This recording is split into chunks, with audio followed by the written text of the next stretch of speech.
Hey, duty folks, Artie Farty here. Sorry for the delay. One, the computer was running a little slow, and we've been getting interference in my area with our Wi-Fi's and TV reception. So I had to do a quick room change and go back right next to my modem. So I'm not going to get the interruption from the signal. We've got an idea where it's coming from, but let the powers to be to chase it up.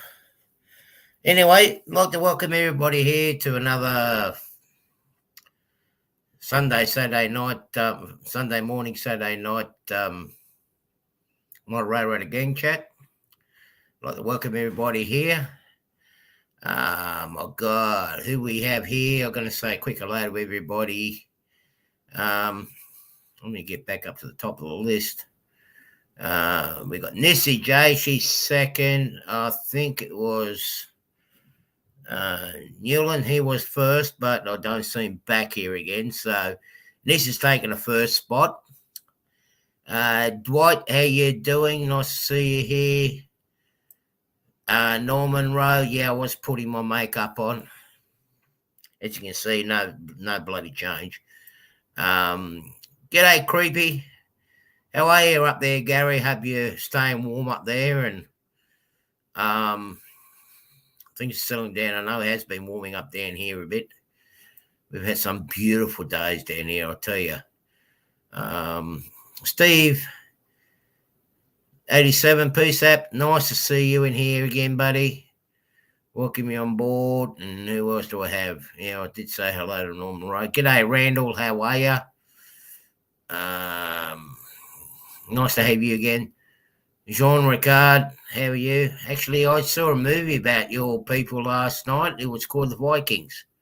Good movie, that one. Runman, welcome aboard. Daryl, how are you, mate? Nice to see you here. At least I've got another Pacific counterpart here to keep me occupied. Oh, we've actually got three now. Steve is on the West Coast too, so that's three of us from the Pacific. So that's a good thing. G'day, FL Road Dog. How are you? Nice to see you here again. Mike, how are you? Nice to have you here too. Slowly getting down the bottom of the list. G'day, Dave. How are you? From Crooked River. Excuse me. Nice to have you here. Joe Raider, how are you? Thomas, Split Rock, how are you, buddy? Yeah, who else do we see? I think that's about all he is for now. G'day, A-Gage, how are you? Nice to have you here. Yeah, we speak proper English. Well, let's put it this way. We speak the English, confuse the rest of you guys so you don't understand. But at times we will talk the proper English so you can understand us. Okay. I suppose I better let this sidekick up. Should I let the sidekick up? I mean, he went AWOL last week. I let the team down. But it's okay. I'll get him to wash the dishes later. Hello, Anthony. Silence is golden. Golden. Silence is golden. Hang on, he forgot to plug the mic in. Out of everything that he done on the computer, he forgot to plug the mic in. No, you muted me. How is everybody? Hi there, everybody. Hey, David Crooked River. Nice to see you. Man, what a rip of a show it was last week. Jeez, it was a mess. Yeah, MS Hunter, how are you, buddy? Norman. Nice to see you here again. Daryl. Gary, how are you, Gary? Yeah. Jerry, how are you? Hey, Old Gage, how are you? I got to get your first name, Old Gage. Yeah, I got to remember too. And I remember MS Hunter now. That was Missile home. Craig, I think. Craig or Greg? Greg, I think it was. I've got a memory lapse. It's all the medication I'm taking, so I've got a good excuse for forgetting names. Arthur, that's O'Gage. His name's Arthur. Arthur, got it. Okay. Yeah. So anyway, we had an interesting week. Haven't really done that much on the layout this week. I did do some animated shots for part 3. I'm still feeling through the animation to get it all nicely running smoothly. And if you see on my YouTube, I've actually got a poll on what to name the series. Yeah, let me see if I can get that up. There we go.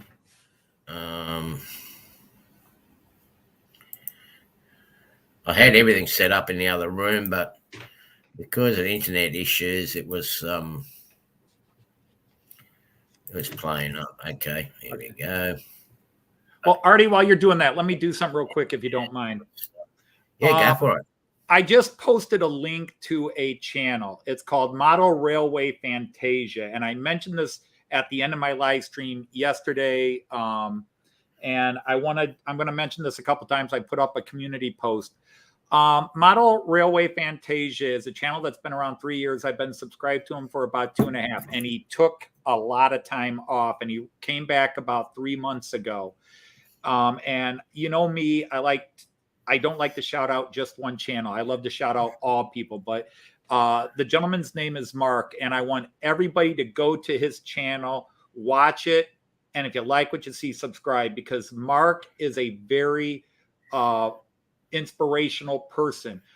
Mark does amazing railway work, and Mark has no fingers on either of his hands. He does a railway layout. He just finished a waterfall. Originally, when he was online, he did not tell people about his situation. But since he's come back, he's finally come out and talked about how he's had to have fingers amputated. And he's actually had amputations on other parts of his body through some situations he's fighting. But his work is amazing, whether you have all 10 fingers or you have none. In his case, he has none. And he now actually will show him working with what little he has on his hands, but he does brilliant work. I mean, everybody would be proud to put on their layout what he puts on their layout, but I'm really campaigning because he actually has over 900 subscribers, but he only gets, like, in most cases, he only gets about 100 views on his videos. And he kind of mentioned to me and Alan Wiles at Dragon Junction that it's kind of frustrating that he puts out videos and they're not getting watched. He's had a couple of videos go 2, 3, 4K, but we're just trying to really get people to watch his videos because it is amazing and it's inspirational. So that's my public service announcement of the day. Yeah, and it also, I've had a look at some of his videos. I mean, but it goes to show that no matter what the disability or inability or whatever you have, you can still find a way to enjoy the hobby, or any hobby for that matter. Where there's a will, there's a way. Yeah, exactly right. I mean, you got to keep the mind active, regardless of what the problems are in the world. The thing is, you got to keep the mind active and get on with it. You know, as simple as that. G'day, Scott. How are you? And Rick has just come in the door. Hey, Ian and James and everybody else. Rick is here. Hi, Rick. Lehi's ended up coming in. How are you? James Galton, how are you? Getting a bit of a full house now. I will paste a link in here for anyone that wishes to come in. That's what I normally do on my streams. I welcome everybody. I don't really have favorites. I'm crushed. So you should be. Yeah. What do you think? You're the favourite? You think Absolutely. You think the show stops just because you don't turn up for work? No. Well, it's good to have time with the family. I'm only taking a mickey out of you. You know that, Anthony. Sure. No, Artie, you're a slut. You'll sleep with anybody. I just happen to be your first. Who are you talking to this time? Which one? You. So anyway, while I'm waiting, while everyone else is still trying to digest their food from dinner, obviously everyone's had their dinner. I hope I had a nice breakfast this morning. I ran up the road and got myself a nice little egg and bacon roll. I haven't had one of them for a while. I think you guys would call them sliders. It's like a sandwich, like a hamburger bun. You have bacon and egg in it. I put a little bit of tomato sauce. Yeah, congratulations on that, Scott. You've done 300 subs. Hope you keep up with that. Yeah, I've got these other two.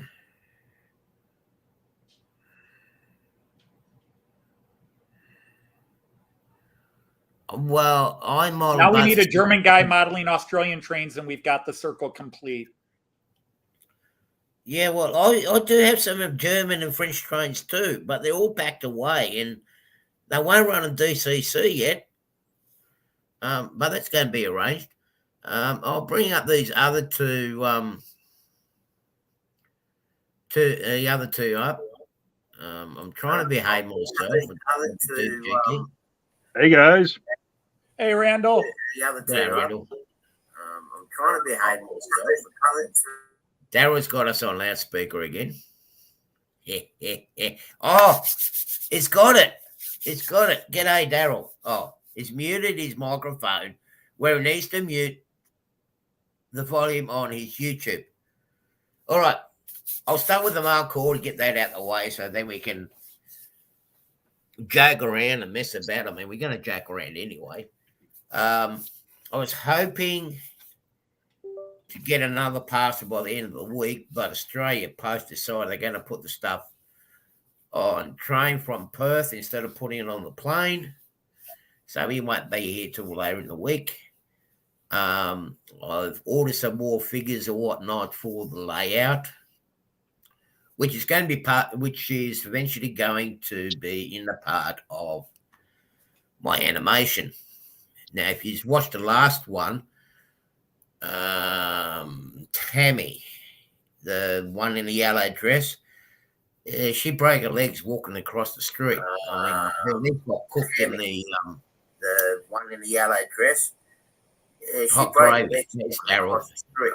Harold, YouTube. Mute the volume on YouTube. YouTube. Mute the volume on YouTube. Okay. Got it. You'll get it.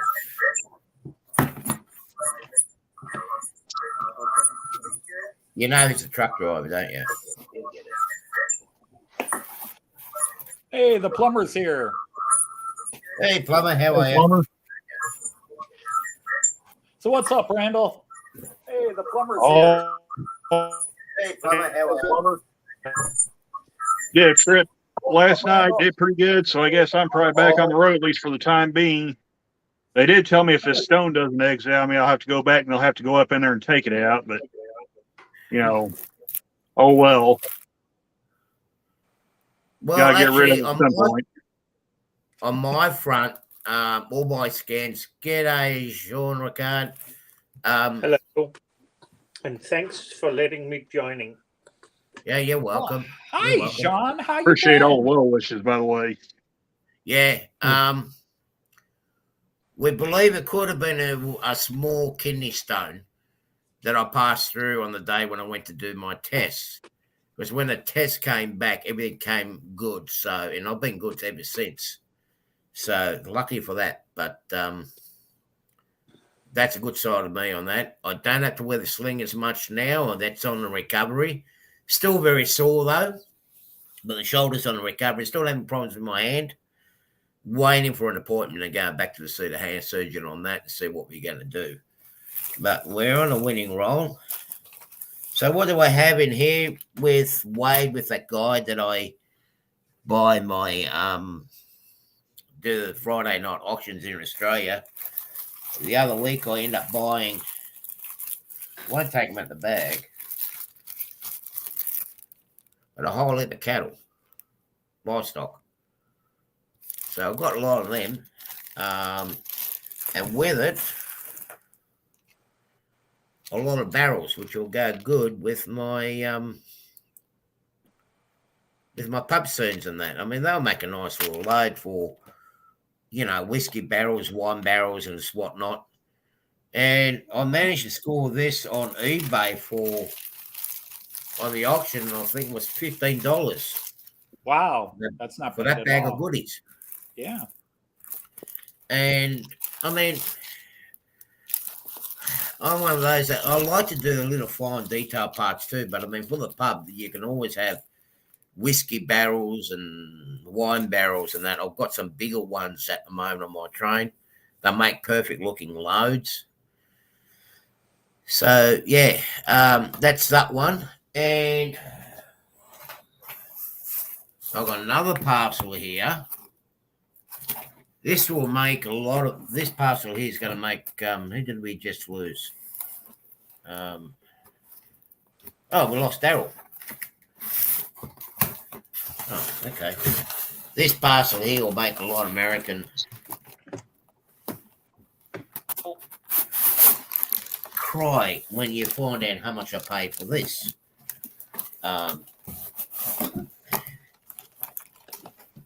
This is wrapped up well. This is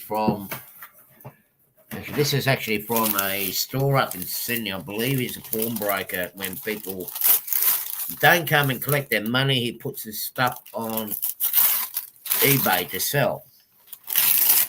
And I bought stuff from him before. Here he is. He's back again. I think he might have sorted it out. So I bought stuff from him before, and they're pretty good. And I bought two lots of things. Now I do have, if some of you have seen, I've got the orange blossom special, the old colours, or what you would call it. I use it as a Pole Express train. They're similar colours, not accurate to the movie, but they're similar. I've got the interior for the carriages. Could you please enlarge your picture, Artie, so that we can see what you are holding up? Yeah, sorry. Yeah, these are the carriage interiors. Oh, great. For the passenger cars. Oh, cool. Right, so two of them, that cost me $25 Each? together. Okay. Together, which is pretty good. They would normally go for about $30-$40. Now, this is the one that's going to make the American modelers cry, especially if they're doing the modern era. Oh, that's a good one, Artie. The Violina carriages. Oh, cool. That's sharp. I got two of these. Aha. And they've got the simulated stainless steel finish too. That looks good. Those are sharp. Yeah. Now, Randy, you've probably seen these on eBay. What do they normally go for on eBay? Oh, shoot. It's been a hot mess since I looked on eBay for passenger cars, Artie, but the last ones I saw was like between $30 and $50. Depending on what you're where you look. Sometimes they go higher than that. If you look in the Walters Flyer, they're up to about almost $80, I think. Yeah.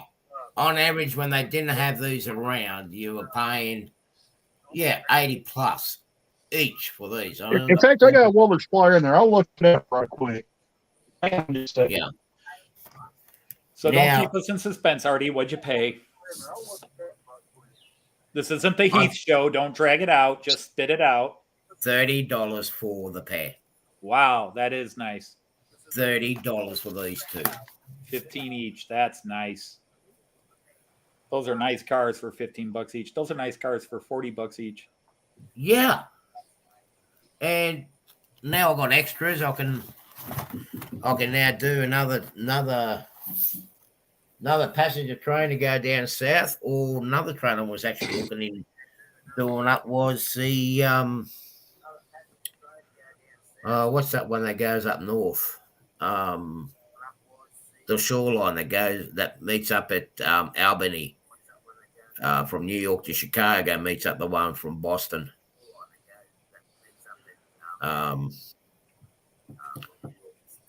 Yeah, I think it's a shoreline service.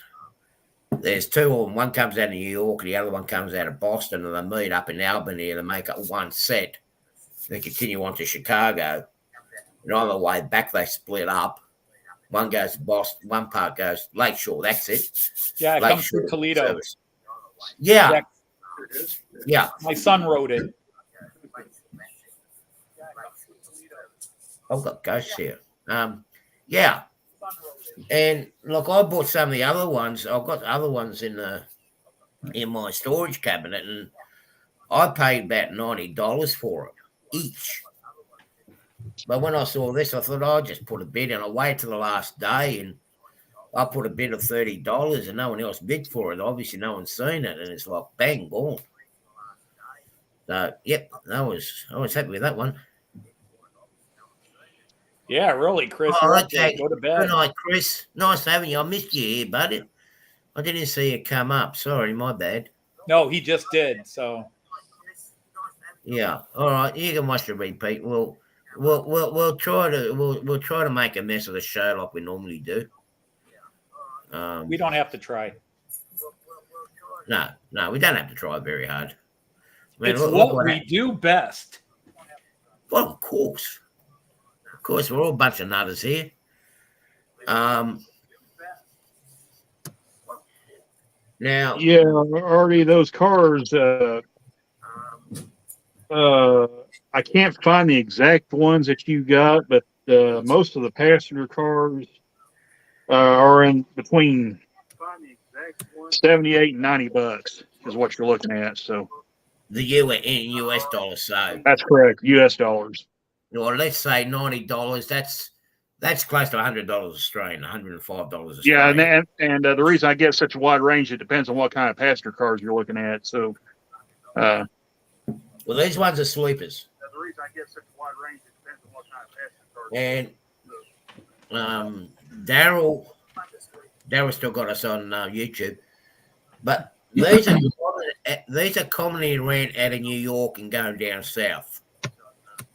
Because of height restriction, because they cannot get the superliners in. I believe they have, but there's height restriction with getting the superliners into Penn Central Station.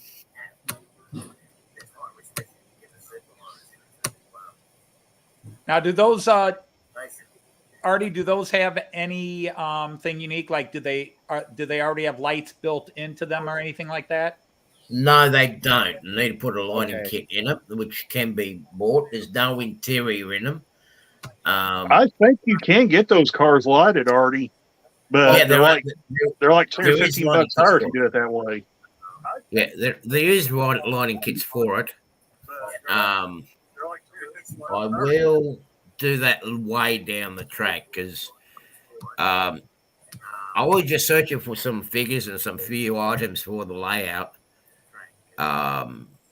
More with the block detection and a few other things, and that came up, and I thought, well, yeah, okay, I'll grab that. But you can never have enough. Because, for example, this car here, this is an add-on. It's one of two last add-ons for my ICE4. This is lit. It comes with lights already in it. and it is the digital coupling. I'm getting back feed. And this list for 109, that's manufactured retail price, 109 euros, which is about $112 right now since the dollar has caught up with the euro. And I can get them for about 80 euros or about 82 bucks. But that's what we're talking about in terms of like really expensive German wagons. For this being lit, its list price is about 112 American dollars. Yeah, so the German cars and the U.S. cars are actually really close together in terms of price. Then but when you pay $100 for a German car, it's coming with lights installed and everything else. Yeah. So in reality, you're actually getting a better value for the German cars than you are for the U.S. cars. Potentially. Yeah, just hold on a minute. Daryl, open up your YouTube page. Just the YouTube page up itself. And when you see this show on YouTube, just mute the sound in it. Hey, Grandpa Rails, how are you, JD? And you won't get the Hey, JD. Yeah, Hey, Artie, I'm getting a back feed. And yeah, that's where it's coming from. It's coming from the YouTube page.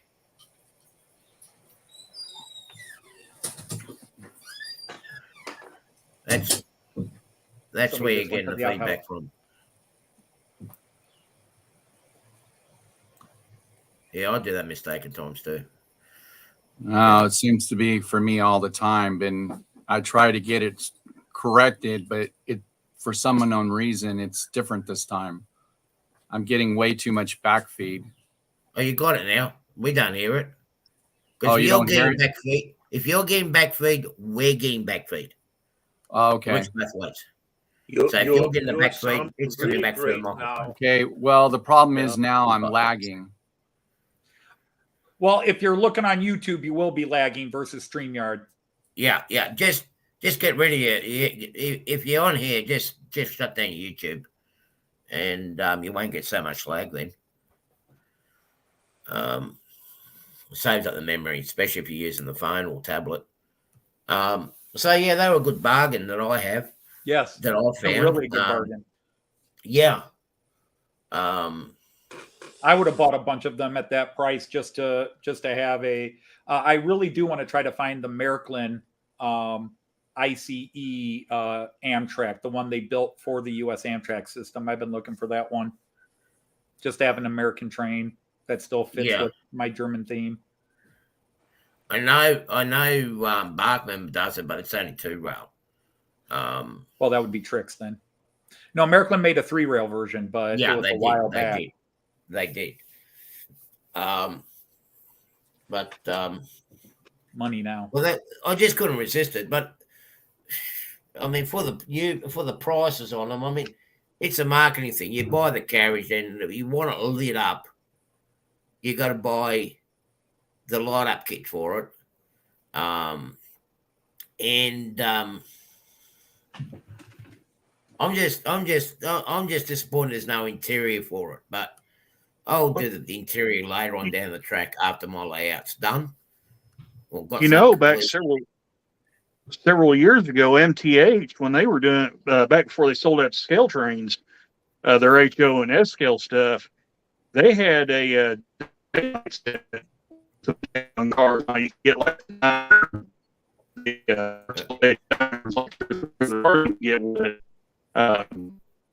to get the full daylights. That was a pretty. Yeah, well, yeah, bang jumping again, Randall. It looks like I got bad signal again.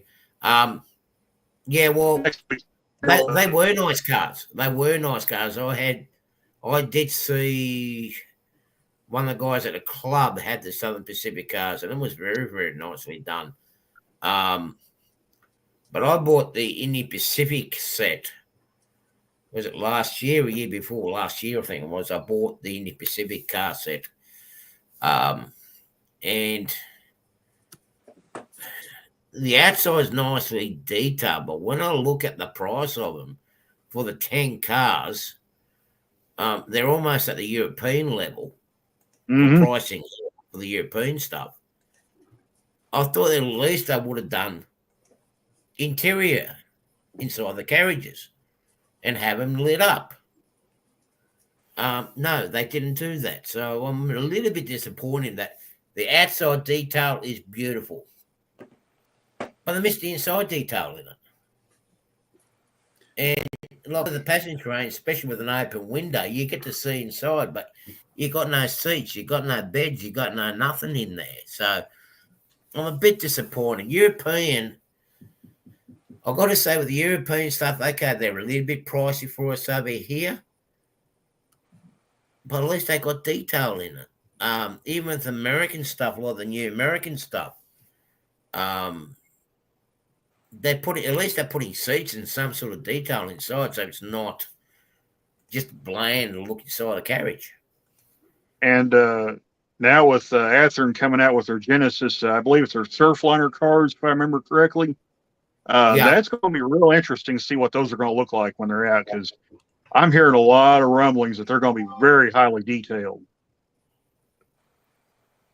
Yeah, I think they will be, but it's getting too far out of my price range. I mean, yeah, I worked on my layout plan yesterday, or this week. That's one of the things I was working.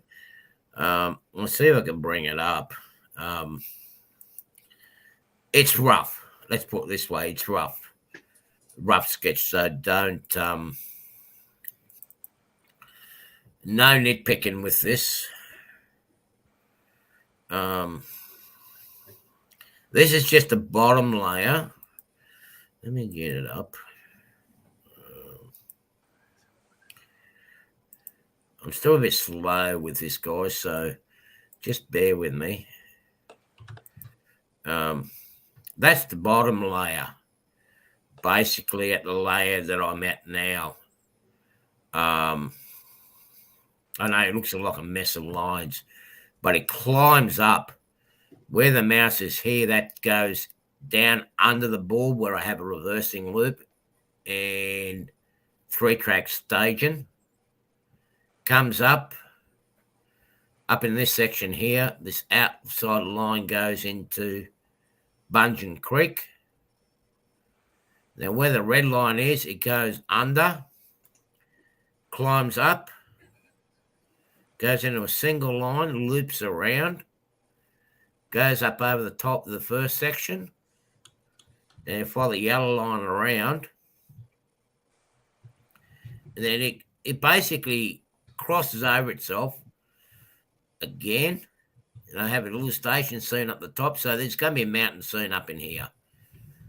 And from there, it loops around at the top of everything and disappears in a tunnel. Now, this top tunnel here, where the mouse is anyone seen that? Yeah. Where this tunnel porthole is here, that's going to go up into the next level.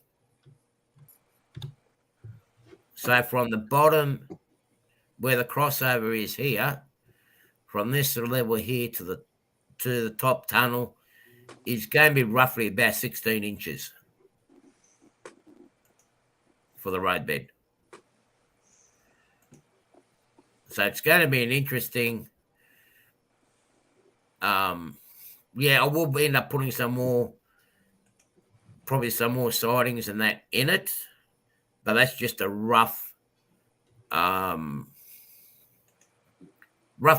of what it's going to look like. Yeah. I'm still working on the next layer. I'm started on it. It just gives me a benchmark of what to work on. Underneath, it's going to have a reverse loop with 3 tracks. One's going to be a through track with 2 tracks being a storage track for trains just to sit and wait until I want to bring them up. Okay. So I will have continuous running in there, and the way it's going to be done from point to point, starting at the top level, which is going to be the station level. I can do point to point, going down the mountain into the loop and come back up again. I've experimented with doing that run with my train automation because I could do the layout on that, and I wanted to see how it worked. And I've done it with dual track all the way up to the top. And then where I have that single line, I've done that with the single line, and in the operation side of things, and both sides it worked out pretty well. I'm going to keep the loop around the climbing rope. I'm going to keep that as a single track so I can keep a nice big radius and not to clutter the layout with. I mean, I'm going to have way too much track as it is now, but not to clutter too much of the layout with track, because then you're just going to destroy the scene and not going to have enough room to put buildings on later on. Where the freight yards are, or the sidings, or what industry is going to be, I'm going to work that along the way as I build it. So that's what I've been working on, apart from a few other personal things through the week. Yeah. Okay. What else we got?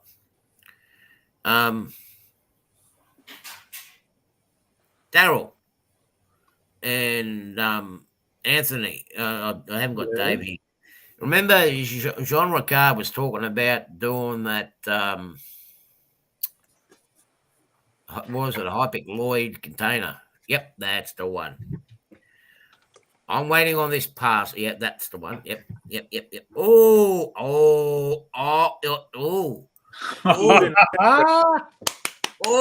John Ricard's got the whole setup. Oh, there we got it running. There we got it. You're muted, Jean Ricard. Oh, no, you're not. No, he's not. I hope not. You were talking, but nothing was coming out. But yeah, there you go. Way to go. But, yeah, I went out and bought this car so that I could participate in an eventual running session of sending that container to Artie via Delmenhorst, and then you must send it from Bremen and to the east coast of United States, and I suppose Daryl would have to ship it further on out to the west coast to California and have the container shipped to Australia from across the Pacific. Okay, so who's going to start it? Are you going to start it, Sean? You going to start it, or we start from mine? Well, I have to build some kind of layout to run it on so that I can make a short video for YouTube and say, well, this is the train going from Denmark towards Delmenhorst. That would be essentially what would happen at my place, but I have the car at least. It would have to go the other way. It really would have to go the other way, because if we wanted to be real, and of course this isn't real, a train from Denmark would go to Bremen, and actually for shipping overseas, it would go to Hamburg, if not straight to Copenhagen over. So it would sound better if I would send it up to you, and then it took off from Copenhagen to the U.S. Well, hang on a minute. Hang on. Why don't we start it from my place? Send it over to Daryl. Yeah. Down across the Pacific. Daryl picks it up, puts it on the train, sends it over to Dave, if Dave's still into it. And then Dave sends it over to Germany to Anthony. And then from Anthony, it makes its way up to you by rail. That was also a possibility. That would be just as fine. It's just a game. Yeah, so it is. Any way that we want to go would be fine with me. Okay, I'm shipping mine to China. Okay. That's gonna take 2 years to get here, but yeah, okay. Yeah. I'll ship it FedEx. You'll never know when it arrives. Oh no! Don't do FedEx. Don't do FedEx. Oh, that was the whole point. Yeah. May I just say one thing? I have a another screen where I can see the chat, but I'm not able to write because I have a Danish keyboard. So to Grandpa Rails and so on, thank you for the greeting in the chat, but I'm not responding to anybody in the chat right now. Okay, I'm just waiting for this parcel that's coming from West Australia, which is on the other side of my country. I'm just waiting for it to come so I can start on my end to get something prepared. So Randall's got a real He's got a horizon. Since you guys are talking containers, I figured I'd break out this little container of mine that I've got. So we got some 40 footers here. This has got mixed all kinds of containers in it, but it's mostly 40, 45, and 48 foot containers. But as you can see right there, there's a 53 footer right there. This is the one we're working on. But you gotta have. I think I've got one of those orange containers. Hang on, I may have to dig down to find it, but. And it may not be a Hapag Lloyd. Mike, you don't need scenic, you just need a train. All you gotta do is have a picture of this running on a train and telling us where it's going. There's a K-line container. I've got K-line too. The idea was that we picked out one type of container that we all had the same type of container, right? Like the one that Anthony is holding up, and we chose that because Artie also had a hapaloid, like you see, and I went out and bought this, so you can see it. Essentially, it's the same name, the same brand of container coming around. So we would very much appreciate if you could find a container like that with the name of Hapaloid. That's a German. I'm pretty sure I've got one, John Ricard. I just don't know where it's at. Artie, work with me here. Artie, keep your left hand down. Artie, keep your left hand down. And then when I hand this like this, lift your left hand up off camera and then pull yours across. Keep yours in your left hand. Just do this with me. I'm handing it over. There you go. Bingo. Very well done. Burlington Northern, that side's kind of faded. It's set out in the sun, but there's the other side looks better. So, Mike, which actually, it's not that's actually pretty prototypical because these things were known to fade the prototype containers. So, Mike, that's actually fairly realistic. Yeah, Mike, if you want to participate, you don't have to have scenery. There's a train that can carry this. We'll fit you in the chain. Dave will ship his to where it goes on a boat and goes to the UK because I think Mike's in the UK. And then Mike, you just show it going on a train and going on to a port, and then it can either go to Copenhagen where Jean picks it up, or it comes to Bremen where I pick it up. And then we ship it on to the next person. Yeah. Anthony, I have to stop you. Don't ship the container to Copenhagen. They don't have a container harbor train. Well, get with the program, you darn Dane. Besides, aren't you just the one that said it's just a game? So now it's not going to wait. Prototypically, when it comes to and then you turn around, well, we don't have a container port. Make up your mind. Which way are you playing this game?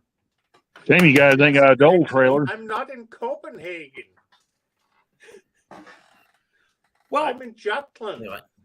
Well, somewhere in Jutland. I don't care if you pick up the damn thing in Flensburg. Just pick up the damn thing. Drive down to Kiel and get it. God damn it. Oh, wait. Kiel doesn't have a container harbor either. We'll just have to do it. We got Maersk too. So. Yeah, no, I don't have one of them. Yeah, and you have one too, Anthony, with mask. And That's that true. I can also, I don't have it right here, but I also have mask containers. So actually, I have more from Maersk than anywhere. I have more Maersk than any other shipping company. I have a ton of Maersk. Of course, it's Danish. You're okay.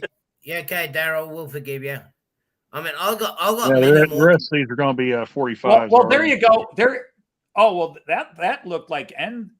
That looks almost like N scale there. No, that's okay. That is HO. So That's Korean. That's where he's getting all his. That's Keen Hung, I think is how you pronounce it. Or the Kang. Kin Hung. Okay. My daughter would come down and explain it to you because she's okay. Korean. But yeah, it's Kin Hung. But you see, I don't have a container port here in Wollongong either. I've got to put it on the train or on the truck and send it to Sydney. I mean, we do have. Who's Sydney? We already got Jean and Randall, you and Anthony and Daryl. Who's Sydney? Oh, the city. I'm sorry. Yeah. So I mean, yeah, we can have fun at this. We can have fun at doing it. It's a very confusing game. We are shipping a container from Denmark to Delmenhorst, which is located in Toledo, Ohio. So what the heck? We do our best and get it there. And we'll still do better than FedEx. Yeah. Anyone can do better than FedEx. Anyone can do better than FedEx. I mean, 6 blind ladies with no GPS on walkers would get it there faster than FedEx. Have you seen them drive? They drive faster than you in your Dodge, Anthony, when you're being chased. Yeah, they just don't deliver the package because they're driving so fast past you.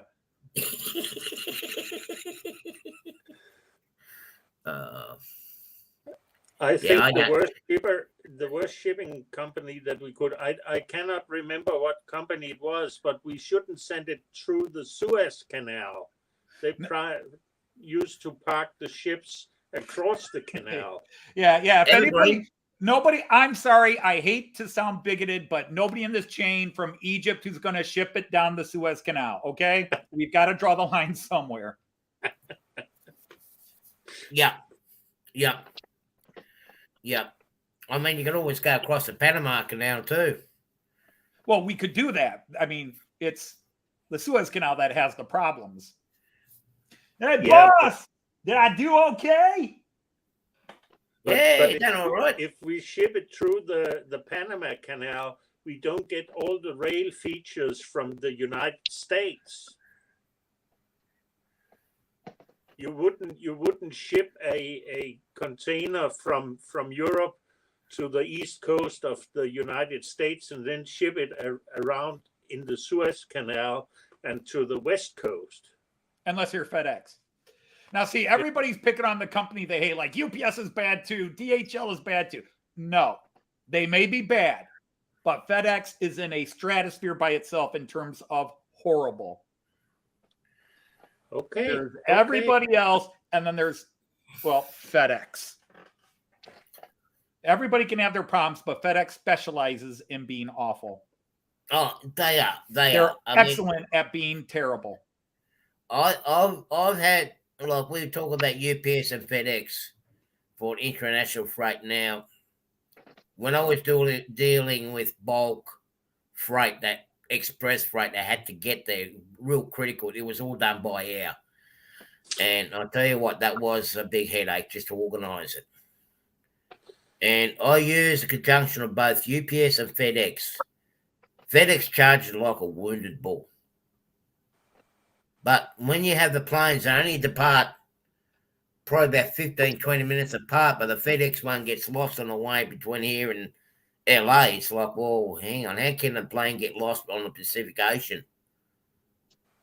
You know, like what the UPS does. But the charges are just a crucial, exorbitant amount. Well, you know you're in trouble if your pilot was Amelia Earhart, but... Yeah. You asked how could something get lost over the Pacific?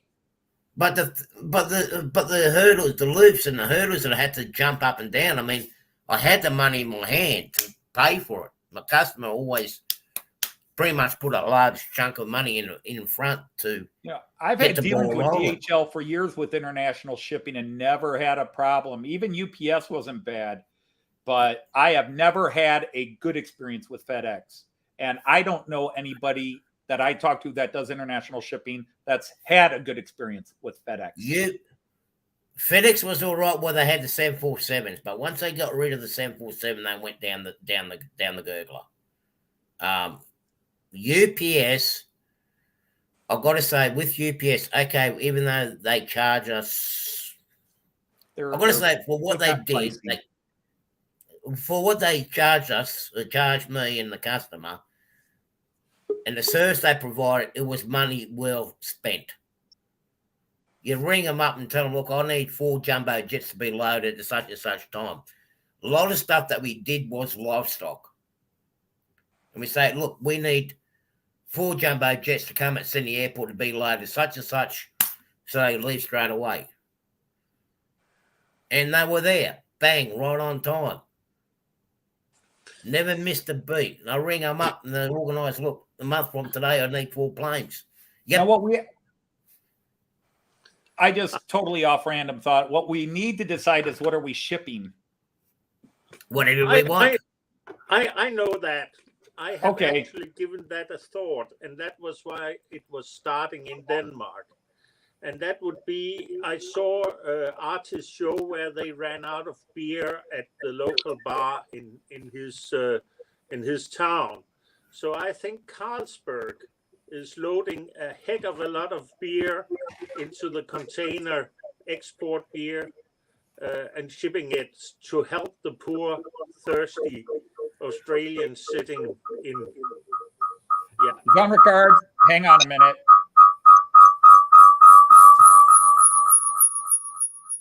That's not me. We got UFOs. Who was talking about UFOs? That was pretty cool. If we're talking shipping beer, John Ricard, you almost have a Smokey and the Bandit situation there. Psychedelic.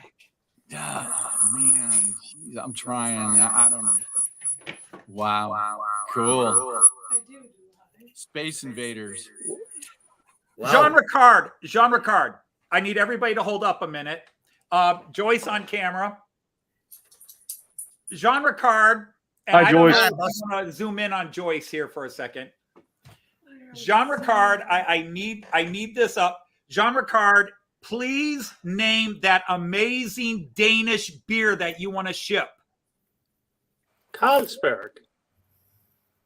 Carlsberg? Yes. Why is that so funny? It's the name of the beer. An elephant beer. Am I going to have to be the designated driver of this stream again? Well, where by the end of it, everybody's too drunk, and I'll have to be the one that carries it. Anthony had a Carlsberg beer. He wanted to try it because they sponsor Liverpool. Sponsored years ago. Sponsored Liverpool. And now I know why they don't. So, he was drinking it, and I said, let me try. Took a sip of it, went, oh my God, that's horrible. I made him get a Stella Artois to chase the taste away. She hates Carlsberg beer. She says it's one of the worst beers she's ever had. What was wrong with it? I don't like the taste of it, I guess is the best way to word it. But I thought it was terrible. It's okay, Sean. Did you get their alcohol-free beer or something like that? No. I'm sure you did. No. It must have been that. So I had a Carling, like that a lot better. You didn't like your Carlsberg beer. You must be an idiot. No, see, no. She just got the alcohol. That's what you get. That's what you get. See, I can just see what's going to happen if Jean Ricard sends a container of beer. I can just see what's going to happen to that container by the time it arrives back. Joyce is going to do the Boston Tea Party with it. Yeah, that'd be empty. I'm going to be trying to load it here and run it through Delmenhorst, and there's going to be a little H.O. Joyce figure going, "Hey, no!" But you can go back to your show. I don't think that you should tell Joyce then what is in all the containers. Somebody should do that.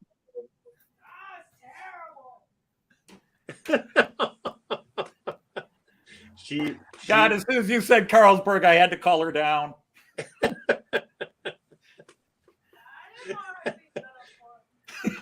I know. That's why I wanted him to get the real reaction.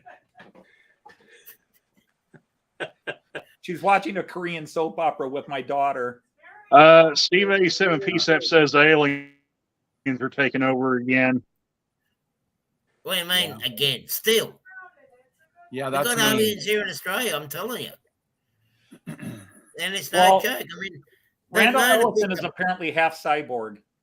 Or cyborg, because cyborg. Yep, that's me. Because every now and then you come out, your robotic side comes out. Either that or you're fooling around with C-3PO. Okay, can you hear me? Oh, man. Okay, take me off.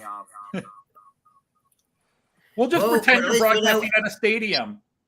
Pinch hitting for Manny Moto. Oh, geez, man.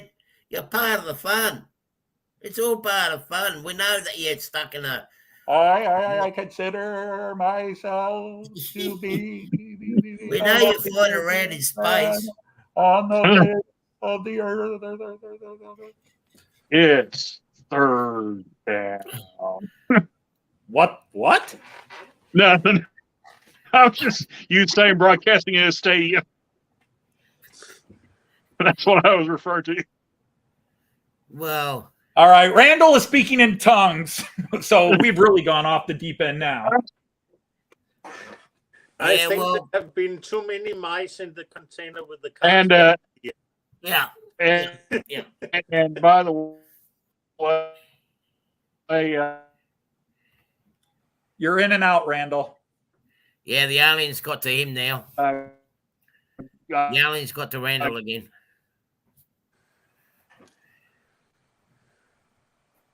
Yeah. Quick topic, somebody. Yeah. Well, we've had UFOs here too. Picking up a bus in the middle of the nullarbor, just picking it up and spinning it around and having it go back the way it came from. I mean, they were playing games with us across the nullarbor. I mean, some of the stories that came out from out the cross there. I know. I've got a green screen set up. I could film Joyce in front of the green screen doing stuff and shrink her down to HO scale and put her in the video when I run the train. I think Joyce can hear everything you're saying, Anthony. She may not like she's in the laundry room behind me. Yeah, I can see her swinging the baseball bat. Or is that the straight jacket? When I eventually ship or make a movie with some trains and shipping, I will make a rack of Carlsberg cars going behind one of my locomotives with a special delivery to Delmenhorst to Mrs. Joyce Dodge. She'll be fine because she'll be in Toledo. Okay, but your layout. Yeah, well, we... That's all right, John Ricard. I'll have just the Hopig Lloyd truck and a bunch of empty flatbeds behind it. With a big bonfire in the background. Now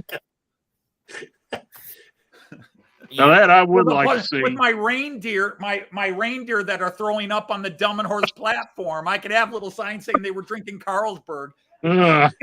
If you've never seen, I got a bunch of drunk reindeer on my Delmenhorst platform with 3 of them are throwing up.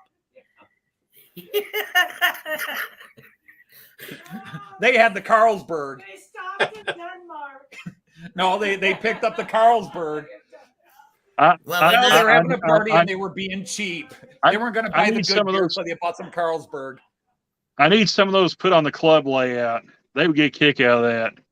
Oh, yeah. Yeah, I've got Santa Claus getting arrested and a bunch of drunk reindeer. They were on vacation and partied too hard, and they got kicked off a train at Delmenhorst Station. every layout, in my opinion, every layout needs a joke scene. Now, I've got a friend, Dale Schultz, who says the exact opposite. You should never have a joke scene on your layout. But I take my inspiration from Miniature Wonderland because they have joke scenes everywhere. You've got to have a joke scene. You have to have a joke scene on any layout. I'm sorry. They literally make figures mooning now. They make figures that with a vibrating bed where they're having sex. Yeah, that's been out for years. I got 4 of them. Why I didn't even know those existed. Your layout, Artie. Pardon? Why don't you have any of those scenes put up on your layout? You could have They're coming. On They're the coming. top floor. They're coming. Okay. Yeah, but with the vibrating beds, they had the wrong plugs for the outlets in Australia, so he's got to get that checked. I've got the pole dancer coming. She's going in one of the bars. Yeah.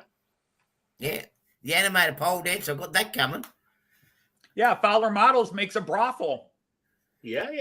They make the whole brothel with the women in the windows, and then they sell all the additional little. Bush makes a bunch of them too. They're X-rated scenes. Bush has an X-rated line that they just tell you what it is on the box, but the box is no, it's not that makes it. White box.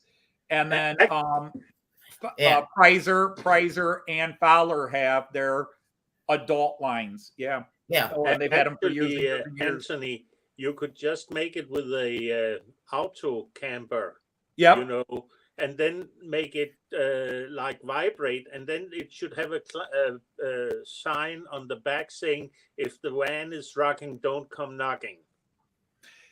Indeed. We could have that one. And again, Bush makes, you probably know this genre card. And I mean, prostitution is legal in Germany. The only place prostitution is not legal in Germany is in national parks. And if you drive by national parks in certain parts of Germany, across the street from the entrances, they have hooker vans, prostitute. I guess you guys call them caravans. Yeah. They have prostitute caravans, and they're just, you pull up and they're there. And as long as you are not within the park, it's legal. It's legal there. It's not legal. That's it. But it's legal. So I got exposed to that the weird way. I was driving around with the former mayor of Delmenhorst and her husband, and we were driving, and there's all these vans, and this is 2004, my second trip to Delmenhorst, and they go, "Anthony, do you know what those vans are?" And I'm like, "Holiday campers?" And they both laugh. And they go, "No, those are prostitutes." And they explain the whole setup to me. Oh, but if you come in the bigger cities in Germany, they even have bordellos. Oh yeah. But so even here in Australia, like New South Wales here, like my state, it's legal, but it's legal to you can own a brothel, but you need to get a license. But to do it on the street, it's illegal. Mm-hmm. Yeah. To own a brothel, you can have a brothel, you can work from home as such. Working from home. In Denmark, the rules you don't need, but you need to have a license in this state.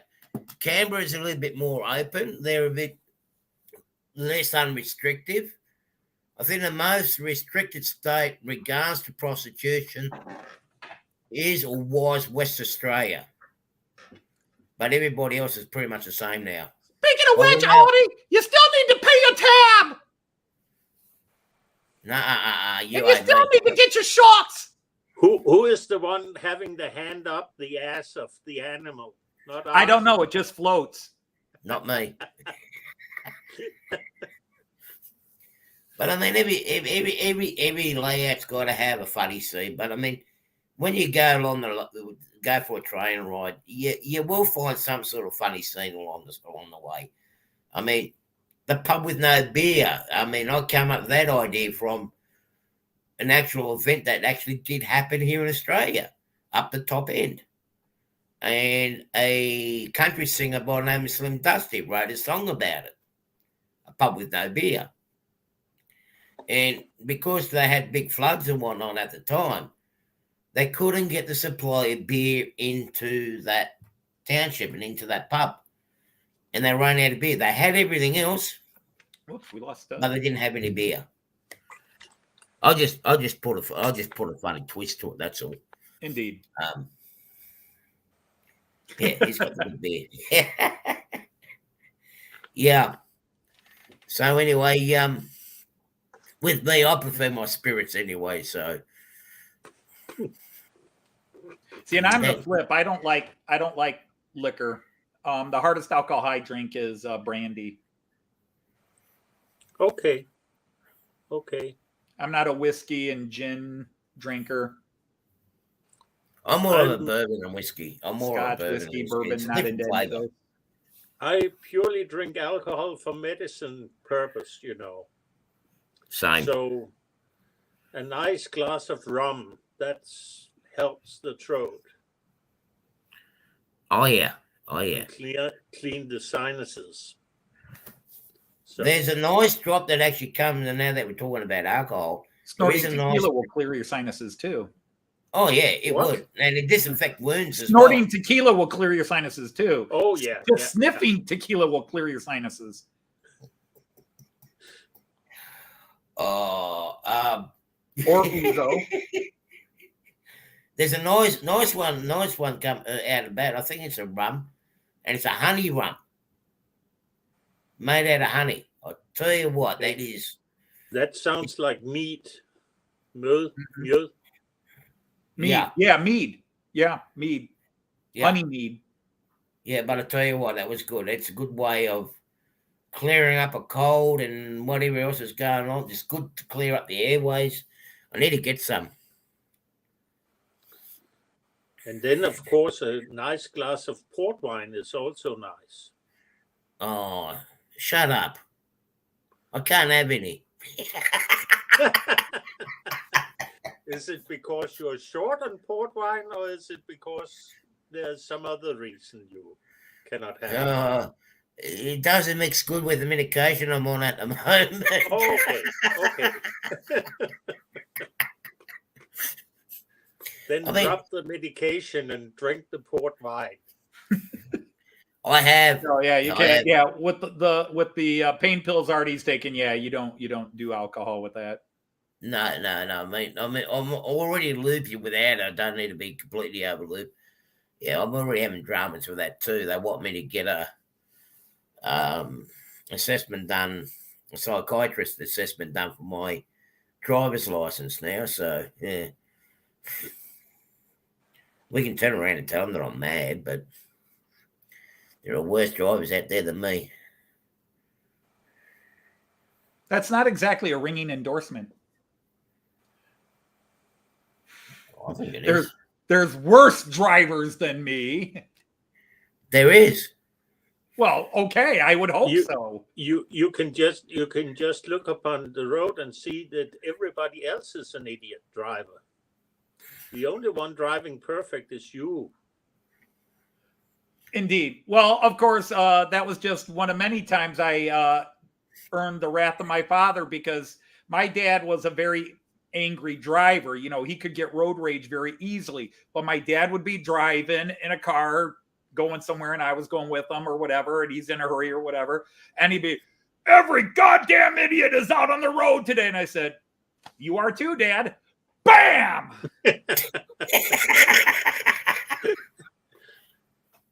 I never get over it. That was because you said you are too. You should have said, "You are so right, Dad.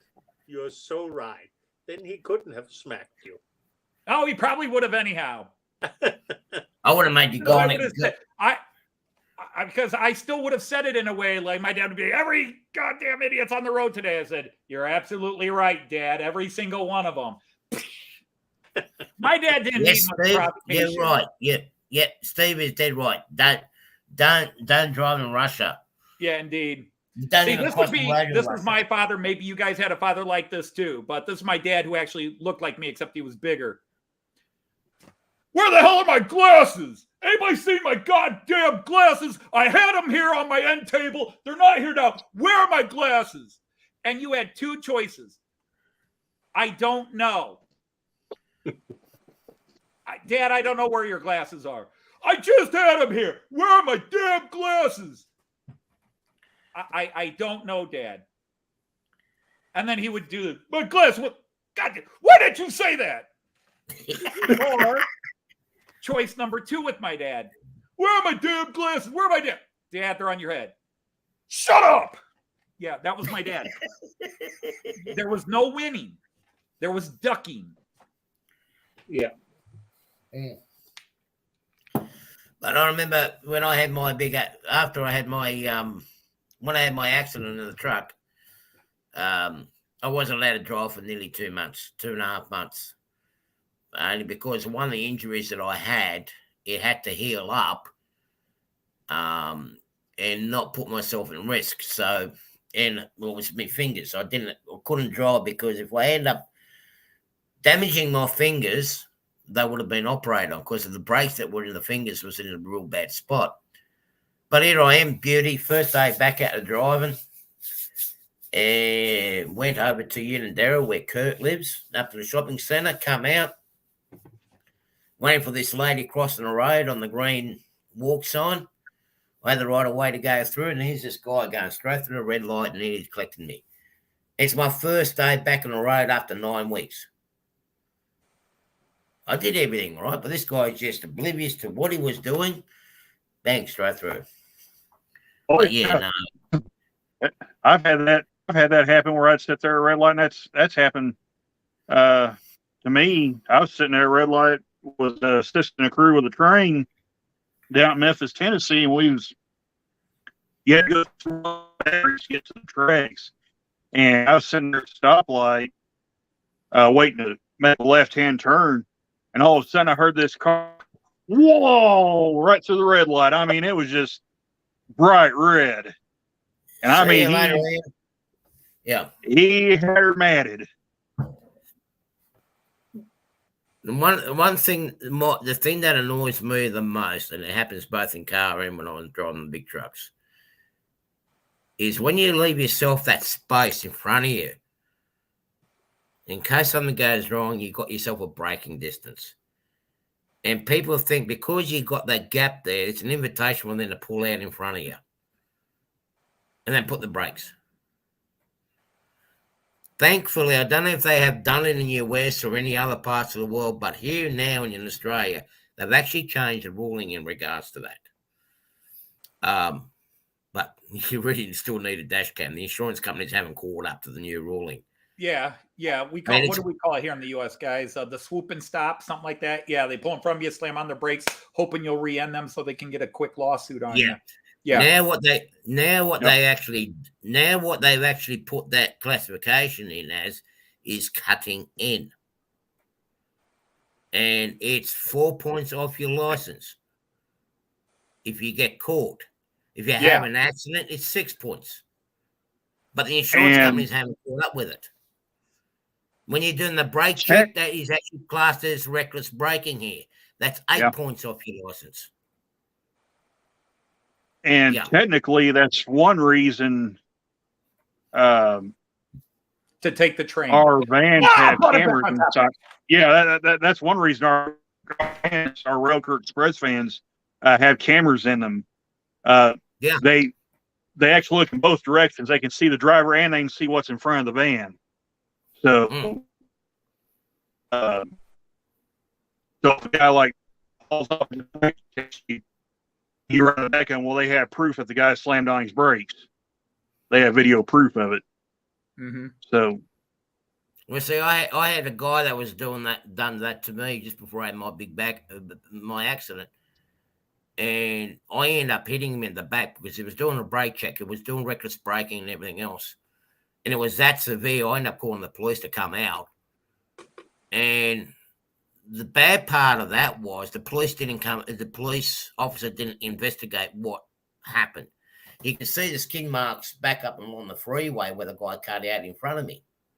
but he didn't want to go and have a look. He said, you re-ended it. He's automatically in the wrong. I go, no, he cut in front of me and slammed on the brakes. He got into my braking distance. And then he's come around the blind bend and he slammed on his brakes again. He deliberately wanted me to hit him at the back. I had nowhere to go. But because I had no camera on it, they was like, well, you're in a truck. It's your fault. So we could have won it. The boss's son said, no, you're automatically in the wrong. That rule doesn't apply. And that rule is there. The law is there. The boss's son basically put me up there, left me up to basically hang and dry. So, yeah. But that's my biggest pet hate. When you leave that little bit of a gap and then something goes wrong, you blow up behind them. I mean, now, thank God they brought that rule here. It's like, well, you're in the fault for cutting in. Simple as that. But catching a train over here, well, we've got train strikes here at the moment, so it's pot luck catching a train. Right. Jean-Ricard, what were you about to say? Well, I'll just say that I don't mind that people are passing me when I'm driving, but I sure hope that they pass me and continue to passing me and not coming too close in front of me, because I'm not sure they will survive an eventual crash with me. Right. I've had you're driving, you know. Yeah, I've had semis pass me in the turn lanes. That happened one night, and I had a crew with me when it happened. So I'll be right back, guys. Okay, Artie. But yeah, we was going through Koshkanon, and if you're not familiar with that area, it's basically 2 lanes all the way through town, and there's a turn lane in the center of the highway where you can make left. Well, we went past the gas station. I heard this. I could hear a vehicle coming up beside us. Looked over, and here comes this 18-wheeler just flying past us in the turn lanes, and and just to top it off, we followed that truck, and he did again at Brandsville, past another car in the turn lanes. I was like, "Daggum, that guy's pretty desperate." So, we have that. I hate it. People using the turn lanes as passing lanes. Yeah.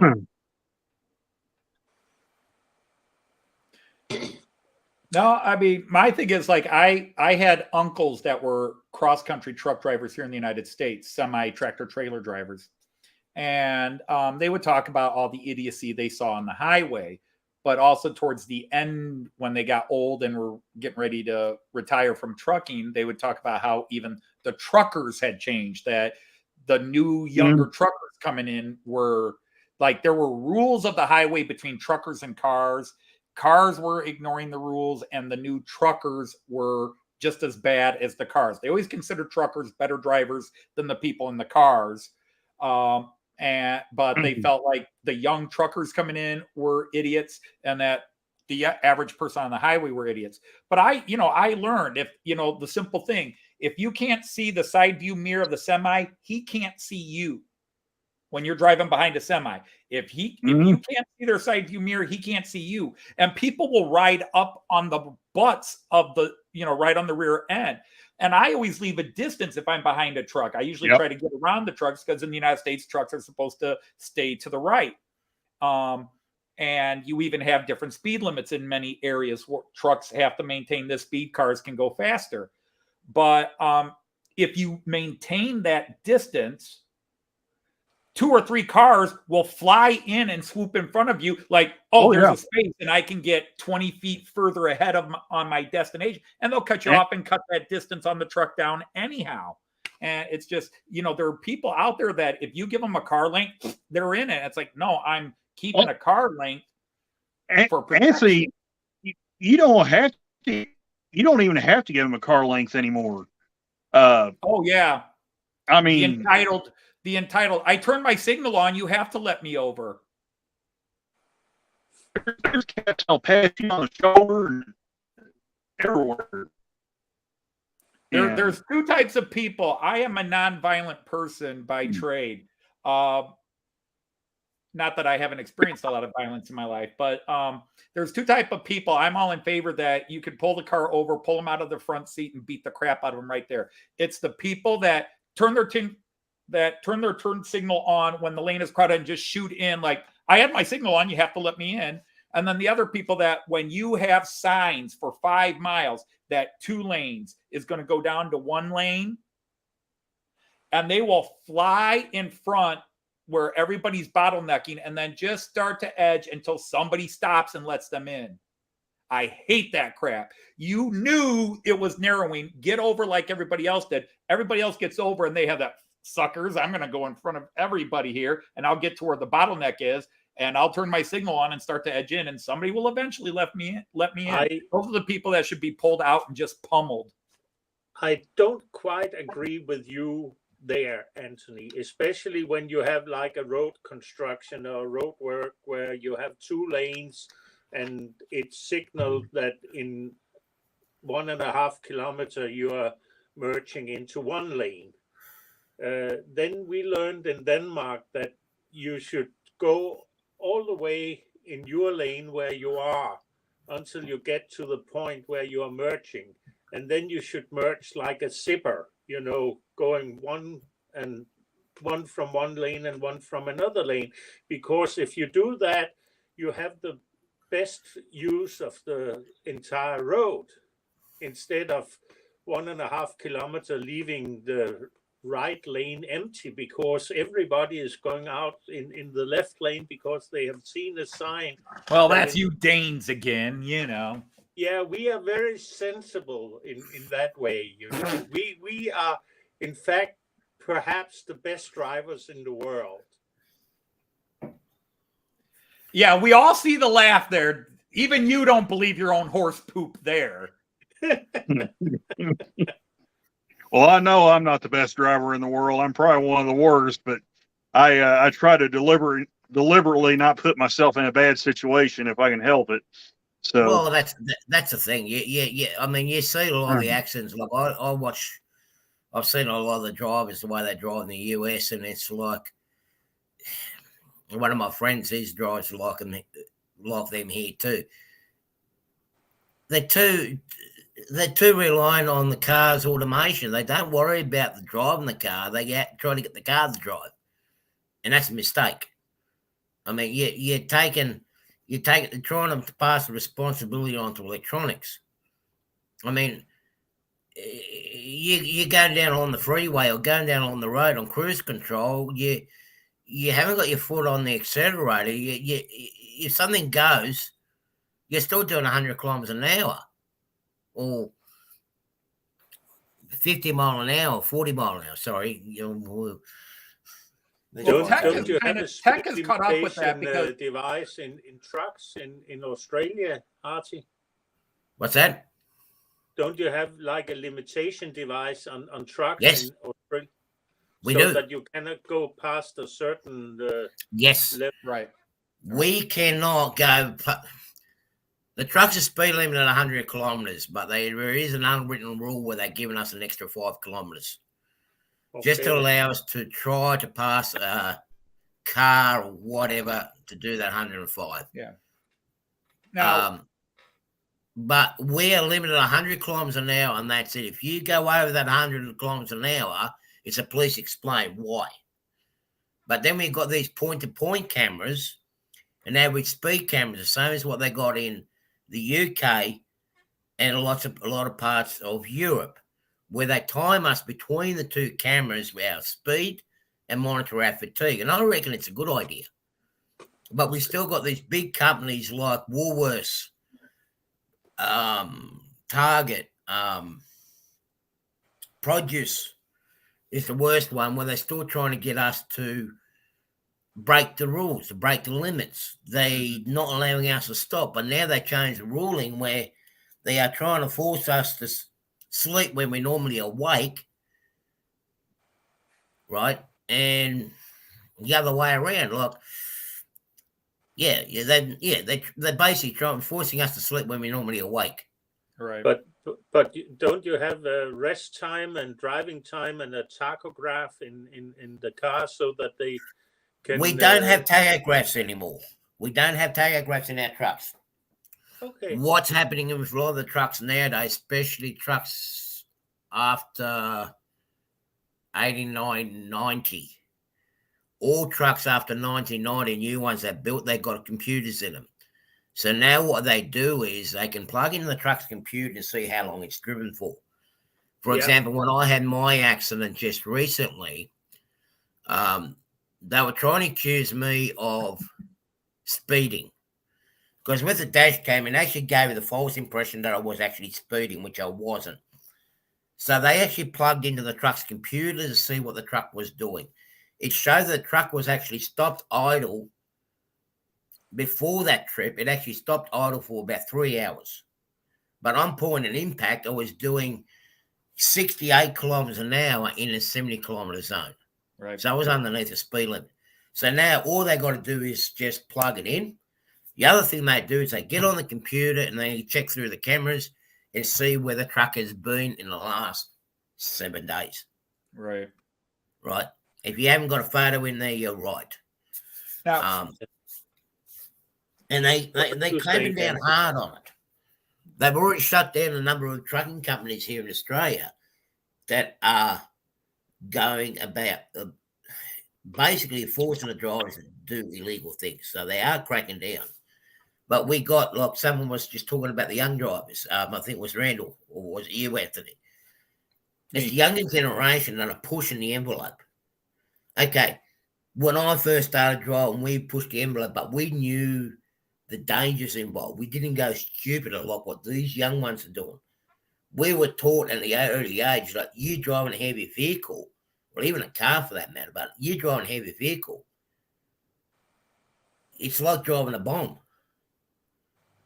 If you do something wrong, you're gonna create such a big catastrophe that you'd be unforgiven, and you got to live with it for the rest of your life. We got to learn to respect our vehicle. yeah, Especially here coming up and down the mountain. We have a 40 kilometre an hour speed limit come down the mountain. We all come down below the 40 kilometres an hour. Because at the bottom, we end up, we can kill people, basically. So we've got taught in the early age around here, you just take your time. right. But there is in every generation, but, and I don't like to bash one generation over another, No. but there definitely in the last 30, 40 years is definitely a bigger percentage, I think, of people in many professions that affects everybody else, but not me. I can control it. Yeah, maybe you can't, but I can do 25 it. years. Anthony, yesterday evening you said you didn't like persons saying everything was better in the old days. Right. What are you doing now? I'm saying that there's been a change. I don't know if it's better or not, but that's why I also say I don't like to bash generations, because a lot of people like to, oh, these kids today. But in that one regard, it's not that things are better in the old, because there's so much more tech, but there's that idea that where Artie's talking about, where when he was young, he was trained. We maybe do rely too much on tech, and that's one thing I was going to mention a bit ago, because Artie was talking about cruise control. Cruise like control my Charger has braking cruise in that. control, but my Charger has what's called adaptive cruise control, and it has 5 levels of sensitivity. I can set it at a relatively low level or a relatively high, which is the distance between me and another car. So if I'm doing 80 and all of a sudden I get within half a mile of a car doing 75, my car brakes on its own. My car starts to slow down on its own. And Our vans do that. Slams on the brakes. If the car in front of me slams on the brakes, my brakes will hit even before I get my foot to the pedal. Now, when I am driving with cruise control, I do keep my foot on the gas, ready to go to the brake as needed or speed up as needed. But I personally love cruise control, because if I'm driving long distances, 3-4 hours in a car, if I'm holding the gas pedal the whole time, my leg gets tired. I get uncomfortable. Cruise control, get especially the new cramps. adaptive cruise control. It can be handy. It can be handy, the cruise control on long distance, Anthony. But what we found here, and what I found is, like, I've done a lot of long distance along Australia. I mean, it's a lot different than what it is in the US, especially with these freeways. And the thing that I found is, and it's been proven in statistics, if you put your cruise control, you're doing 100 kilometers an hour. Okay, I'm going to talk kilometers an hour. You're doing 100 kilometers an hour. The way the roads are built, and especially down south from me, they're dead straight. And especially at night time, it's like looking at a blank TV screen. You get tired. You got your cruise control on. You wander off the road. When you wander off that road with the cruise control on, you're still doing 100 kilometers an hour. Right. You're going to hit that tree, or you're going to cross that medium strip, and you're going to have a head-on with someone. Now, when you use your foot on the accelerator, okay, it gets tiring. But when you start getting tired, your muscles start relaxing. So what happens with that foot that's on the accelerator pedal? It starts coming off. So you start slowing down from that 100 kilometers an hour. On average, you start slowing down. So when you run off that road when you're asleep,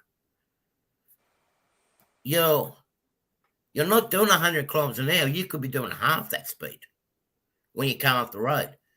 But if you hit the tree, you're just as dead with 50 kilometers as you are. You're still dead, but the mess is not going to be as. But it's a less destroyed dead. Yeah. It's a body is still recognizable dead. It happened to me at my younger youth. Yes, I'm guilty. Thankfully, I drove a car coming from Sydney back home here to Wollongong. And I fell asleep. Well, I dozed off. They called it a micro sleep. And thankfully, my foot came off. The pressure on the accelerator came off. When I went through the medium strip, thank God there was bushes there. Yeah. I was able to drive out of it. There wasn't that much damage to the car. I was able to drive out. But I've seen so many wrecks with people just going off the road. They've been scooped up in a body bag or wrapped themselves around a bridge or something. But Steve, no, we didn't build the roads wrong. We built it according to the English ancestry. But if you have a look at it, there's actually pretty much more countries that actually got cars driving on the left-hand side of the road than right-hand side of the road. Are you sure? I'm not sure. There were. When was I reading it up? But it's roughly about equal part. I know around this part here, Asia, they on the left-hand side. A lot of parts of Asia's on driving the left-hand side. Only former British colonies like Singapore and Hong Kong. Yeah, and then you've got Japan.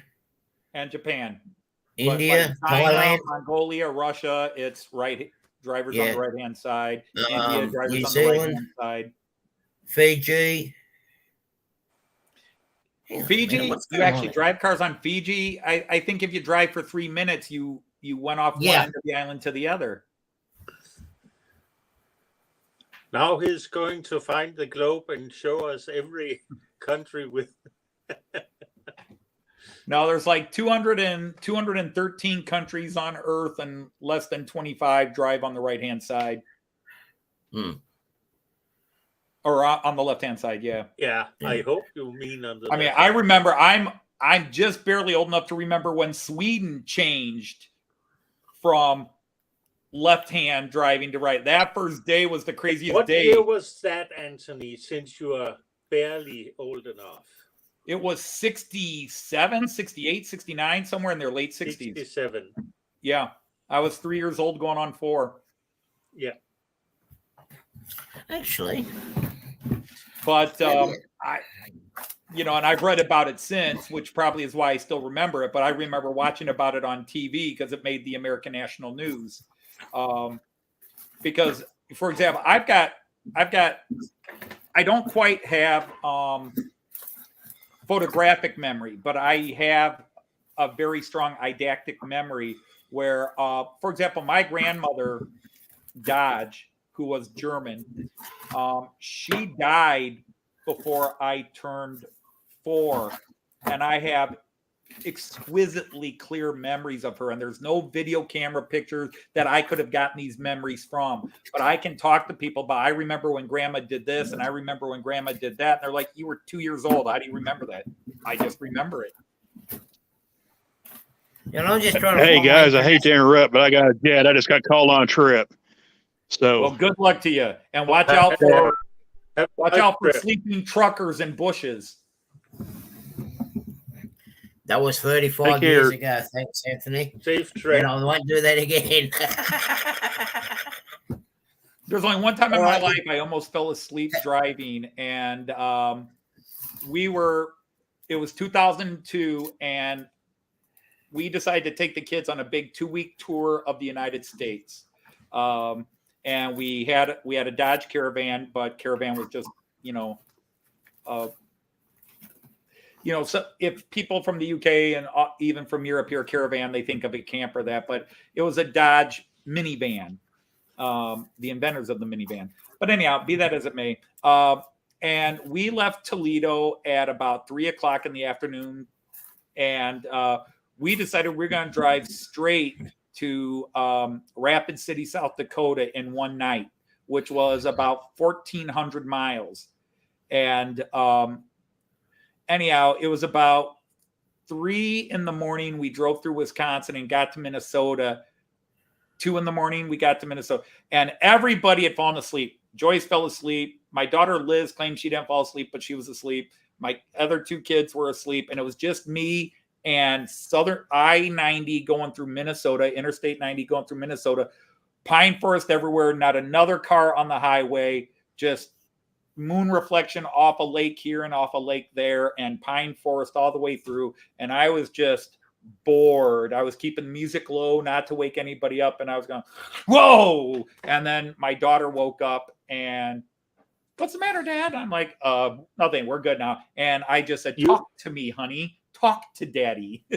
when I was younger, I was a taxi driver. I was a cab driver, and we had a saying. I drove a lot at night times, and we had a saying that we went home when we started stopping at intersections, waiting for the lights to switch, and when you looked around, there was no lights. That was the time you got off the shift and went home. Hey, John Mystic, how are you? Hey, Mystic. I mean, I remember when I was driving the buses in Melbourne. I'll tell you what, that is the service buses. Your local service buses. I'll tell you what, that is one job I would never, ever, ever do again. Why? I'll tell you, because I've done it for that period. Whenever you see a person at a bus stop, when you're in the bus, you stop and pick them up. Now, you can imagine the mentality when you jump in your car. One, you're in the gutter lane, but as soon as you see someone at a bus stop, you pull up in the car. Yeah. Muscle memory. Looking at you, huh? Pavlov memory going there. Muscle memory. Oh, yeah. Somebody needs picked up. That's me. I haven't been bus driving for 10 years. And they're the ones going, oh my God, you're driving up like, get in already. Where are you going? And they're like, stranger danger, help me. Yeah, that's what it'd be like now. Yeah. Ooh, some creep guy's trying to pick us up. Oh, well. Especially if you're a school bus driver, Well, that's I was about to go there, right? All right, kids, get in the bus. Mister, that's a van. Oops. Shut up and get in and sit down. Yeah. No, they don't always. That's for sure. Our local bus is Toledo Area Regional Transit Authority, or TARTA. And that's our bus. When I was young, they were notorious for never being on time. And you would be standing there, you're waiting for the 32C bus. Here comes the 32C bus. You're waiting at a 32C bus stop. It's already 10 minutes late. And he just... Of course.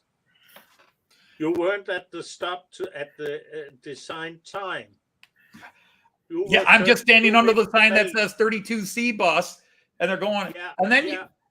I But go when to he Germany. passed it, he was so late that you couldn't possibly have been there at the time where he should. He was supposed to step right. But if You're I waiting would've for the said- next one, buddy. But if I would have saw it saying you on the side of the road, I'll let you stay in there a bit longer And then I go to Germany, where every bus stop has all the bus routes, the time the bus will stop, and if it's not within 2 minutes, well, I've never been there where it wasn't within 2 minutes. And I'm sure there are places somebody said, "Oh, I was at Germany, our bus was late." But literally, in all my trips to Germany, when we're at a bus stop, you've got the sign. It tells you where the bus is, where it's going, what time it's going to be at this stop. You know, it's at the stop. There's always the little signs. It's got all the bus routes, Monday through Friday, Saturday, Sunday, holidays. It's got all that information. And I know the parts of the Netherlands I've been in are the same way. France is the same way. Austria is the same way. Every bus stop has it all labeled out. And in Toledo, Detroit, a few other cities I've been in, bus stop. Sign says bus stop. Might not even tell you what bus is supposed to come there. Just bus stop. Yeah, Yeah, then well- you were at the wrong stop because Yeah. 2C was 2 stops further down the road before. it should Except stop. I had the bus map that said this was the 32C bus stop. You cannot read maps. I'm sure of that. Yeah, they changed the bus stop on you. It was That's wrong what it spot. was, right? Yeah. They changed it. And Like it they wasn't do- just me, guys. Our local, and I'm sure people in Chicago will say the same thing. But like at least in Chicago, when we would take the German kids to Chicago, and you'd have to take the 100 bus or something like that, there was one every 5 minutes. In Toledo, that TARTA bus, there might only be 3 in an hour at most, and that's on a busy street. Okay. Yeah, Steve's right too. Yeah, Japan is that way too. They got an excellent transport system over Japan Oh, too. Japan is anal Yeah. retentive about Yeah. time. Oh, Especially yeah. in Osaka. Like I spent a lot of time in Osaka, and they were spot on time. It was like I'll be able to catch a train and go somewhere, or catch a bus and go somewhere, and still know I can make it back to the hotel and make it for my flight and be shift back for home, and I wasn't going to be late. The first time I learned about how insane the Japanese are about precision timing was I was reading about the Beatles and their first trip to Japan and their first concerts in Japan. And the Beatles get there, and the Japanese authorities hand them the Beatles itinerary. We will pick you up for the 4 o'clock show. We will be at the hotel at exactly 1:03. You will leave your apartment at exactly 1:05.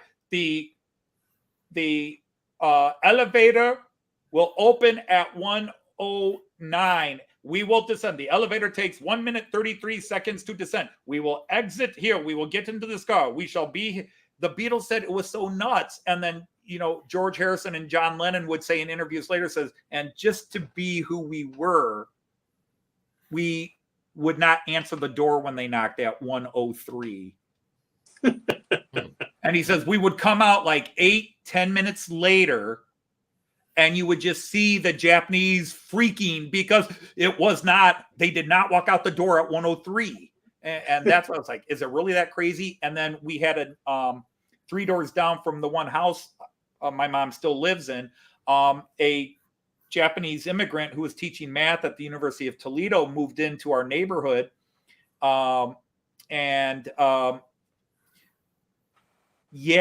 are very, when he told his son Leo to be home at 6 o'clock, Leo better be walking in the door at 5:59, turning to 6. It was just, very, very, time. Everything is precise. Everything will run. And the Germans were like that, but they're having trouble with that now. In Denmark, we have a saying that if you are a public servant, you are about the fastest persons doing anything.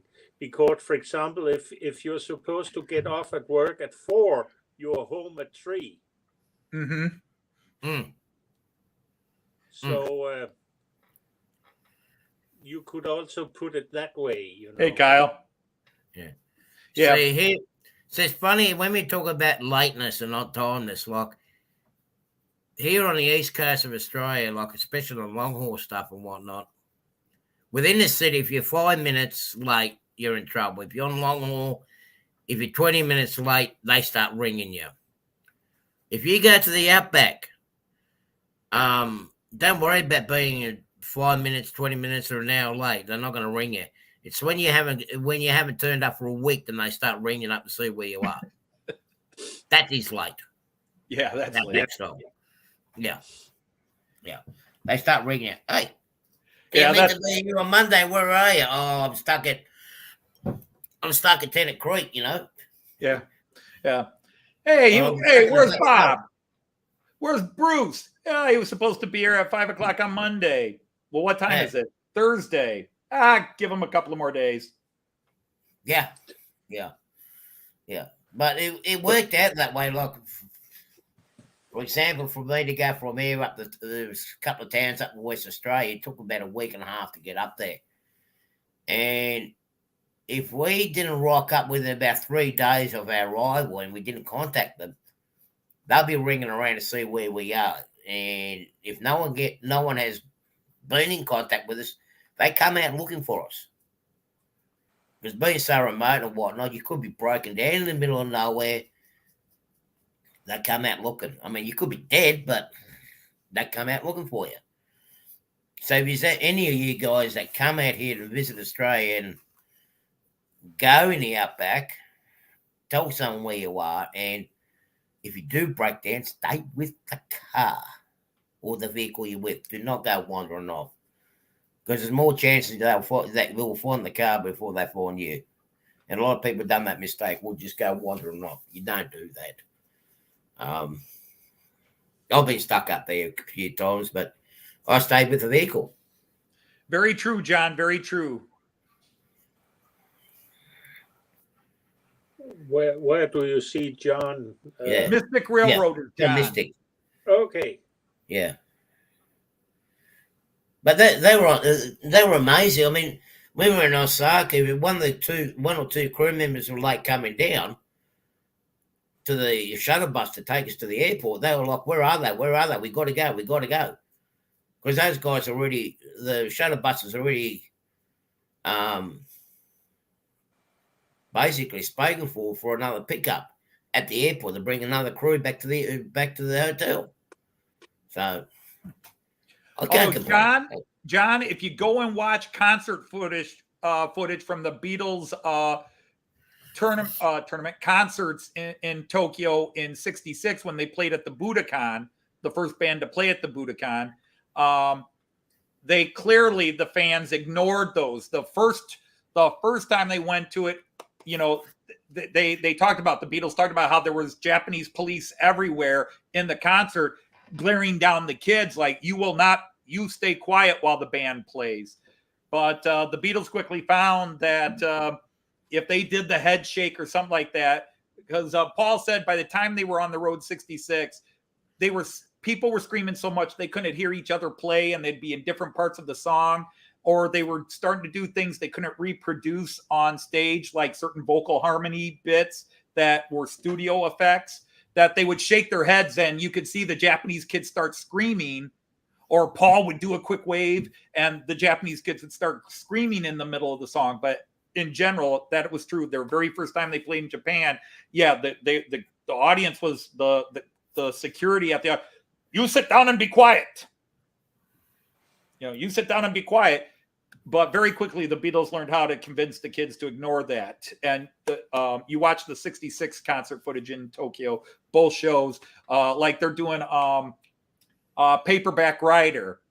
Yeah. And they can't get the vocal harmonies right. And so they would hit that part where they're trying to go paper bag, and George and Paul will shake the mop tops. They'll shake their heads, and the girls in the Japanese audience start screaming. And you could see they would do it during certain songs where they knew it just wasn't going to work on stage, but this was the songs they were playing at that time. Yeah. They were a good band. But that was also before your time, Anthony. Well, I don't know. I was born in '63, so I mean, I was alive when they came to America, and they definitely stopped touring. You know, I was 3 when I wasn't even 3 when they stopped touring. But you know, the Beatles and anything the Beatles did was in the newspaper and on TV, even long after they broke up. So the Beatles were my childhood music. You know, I am still, my favorite rock band in the world is the Beatles. I will listen if I can only take one band's catalog of music on a desert island, it'll be the Beatles. John Ricard, look, he was there, but it was just too old. I mean, from 1863 to 1966, that's a long time. That's a lot of years, yeah. Yeah. My grandpa always said I was born 40, but I didn't understand what he meant until I was much older. My grandpa would watch me for a week or a couple of weeks at a time, here and there, especially through the summer.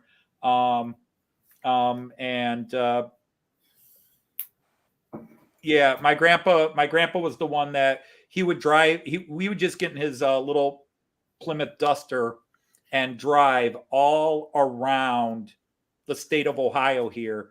And he would just say, this happened here, this happened here, this happened here, this event happened here. This is where your cousins that fought here in the Civil War were from. This is their farm. This was a famous battle in the early American frontier days here.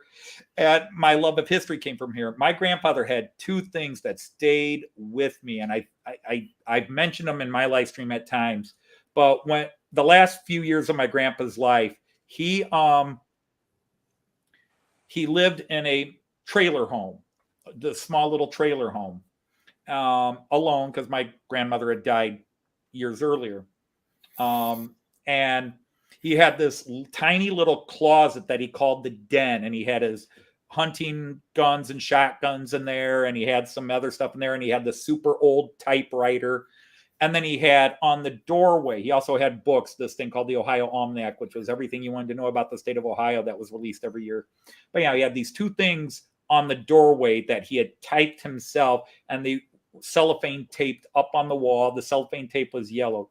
And the first one was a list that he constantly replaced of every president of the United States since he was born in 1890.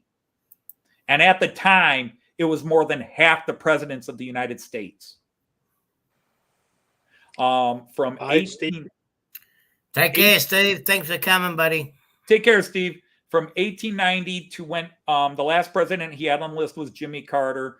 Was it Chester Arthur, whoever was president in 1890. He had the list of all these presidents that were presidents during his time. And the other thing was a little thing he had typed on July 21st, 1969. Okay. You got to think it's the day after July 20th, 1969, and know what happened July 20th, 1969. He typed. Was it something about a moon landing or something? Yes, right. And he had typed, when I was born, we walked and rode horses. Yeah. We walked and rode horses. There were no planes. There were no cars. He says, I am now 79 years old, and they put a man on the moon. In my lifetime, we went from walking and riding horses to putting a man on the moon. I think I've seen a lot. And then he would just talk. He says, and I've seen World War I, and I've seen World War II, and your father fought in Korea, and your older cousins fought in Vietnam. He says, I've seen all this in my lifetime. We went from walking and horses, like you see on TV in the Old West, to landing a man on the moon. That was all the changes in my lifetime. But Yeah, was that your always impressed me. That was your grandfather. That was my grandfather. Yeah. My father. That's same as my grandfather too. My father was born in 1903. Okay. So everything that approximately what your grandfather lived through, I have experienced with as a first generation after the person who actually experienced it. Yeah. Well, how old are you, Jean Ricard? I'm not older than you. You're not older than me. No. So how old? Well, then, okay, you don't want to I'm give away your 58. age. You're 58 as well. Okay. So, wow, your dad was in his 50s when you were? He was exactly 60 years old when he got me. Wow. But that is, now I've had students where I've taught students where the kid is 14 and how old's your dad? Says, my dad looks like my grandpa. My dad is 60. Yeah. My dad was 40, almost 40 when he had me. Once mid-30s. Once while I was at college, one of my fellow students asked me how it was to grow up with my grandfather. And my answer was, I don't know, because I have only had a father. I don't recall my grandfather. He died in 1931. Okay. So, and he was born back in a little bit before your grandfather. Okay. Yeah. But yeah, isn't that weird? Yeah, that you would have experienced that through your father as opposed to Yeah. Yeah, I'll be back in a minute. With my grandfather, because my father was an oops baby. My father was an oops baby. He was born in 1930, just as the Depression was kicking in, and all his siblings were 12 to 14 years older than him. Yeah, yeah. My dad was an oops baby, much younger than everybody else. His dad was 40 when he was born, and my dad was only 33. I always say my dad was close to 40, but yeah, my dad was 33, 34 when I was born. But the problem is my dad was an old man my whole childhood. My dad just, he came home from work. He went to sleep on the couch, woke up for dinner, sat and vegetated in front of the TV, and then went to bed.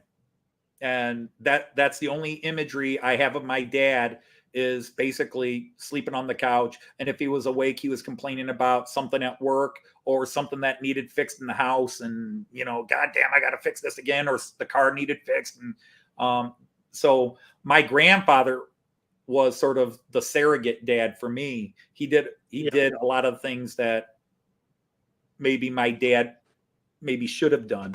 But my dad was always an old man, and that affected me raising my children. Was that I always wanted my children to see me alive, active, running around the house, playing sports, coaching them in sports. I wanted my kids to see their dad alive because I was so scared of my kids seeing me. And then on the flip side, I have such a love affair of my grandfather. I want my grandson to feel towards me the way I felt towards my grandfather. Yeah, but I'm sure Karen does already have that feeling towards you, and I just don't want to lose it, blow it. The keyword is blow it. I don't want to blow it.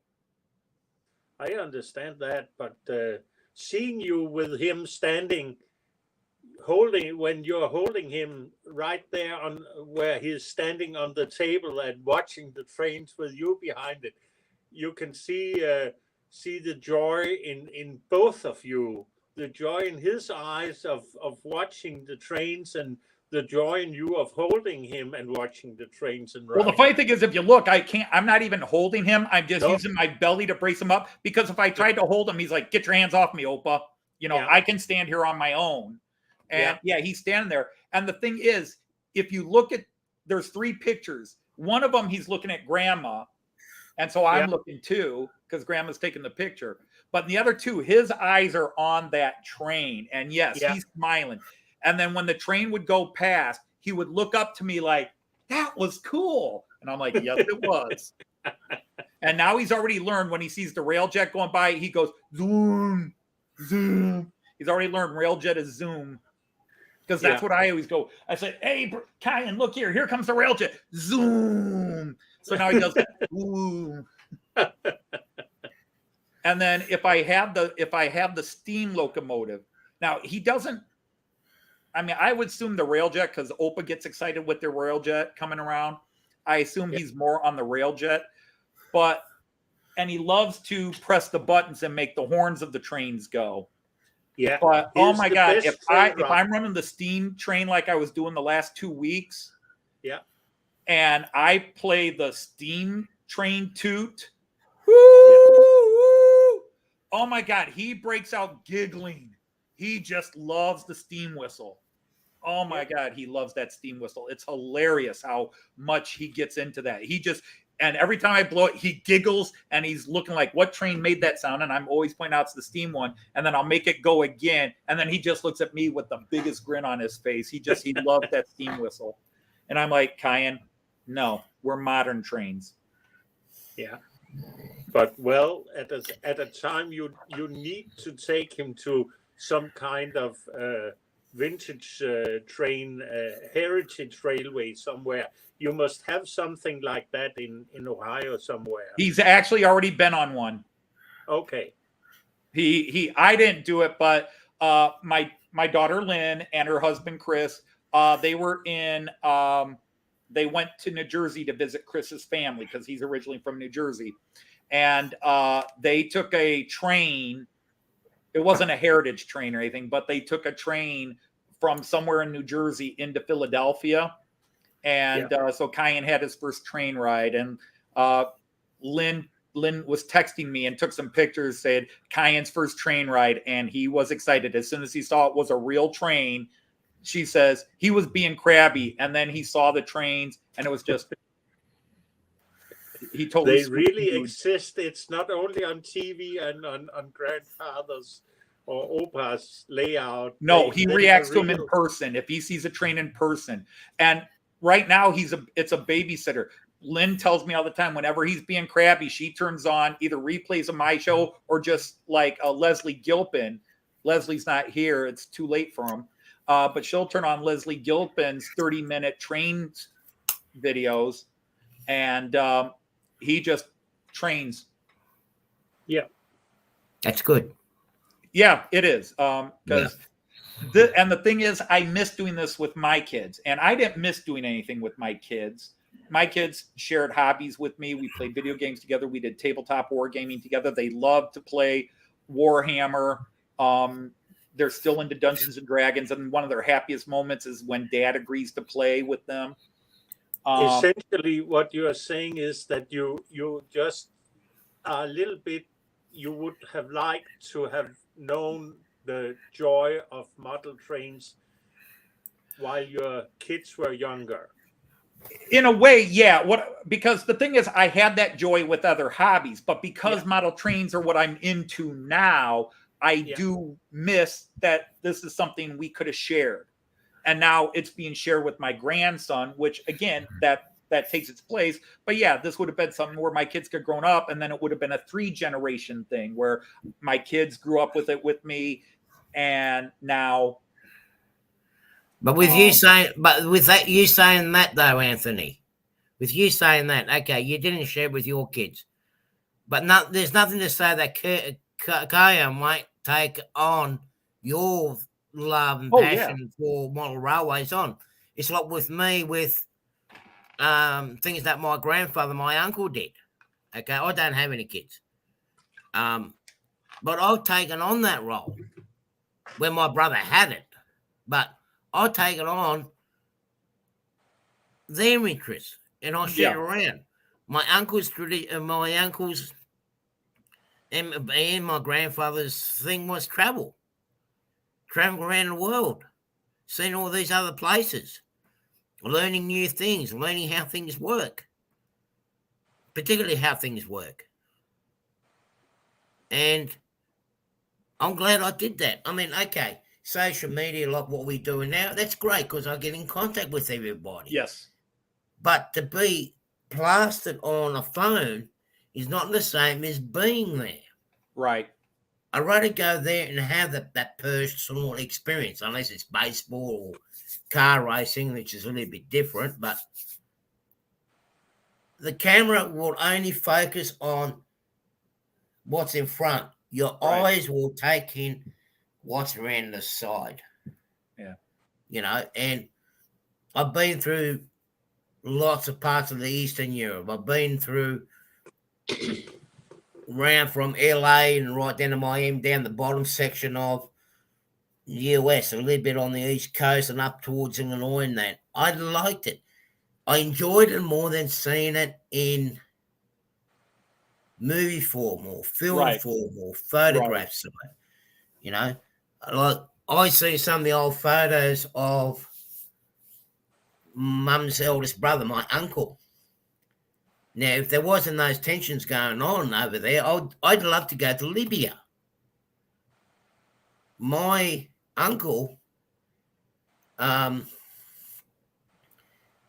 he actually had camels. He done the camel trains through Libya, transporting stuff on camels, like the things that we see on TV, and they've done it here in Australia too.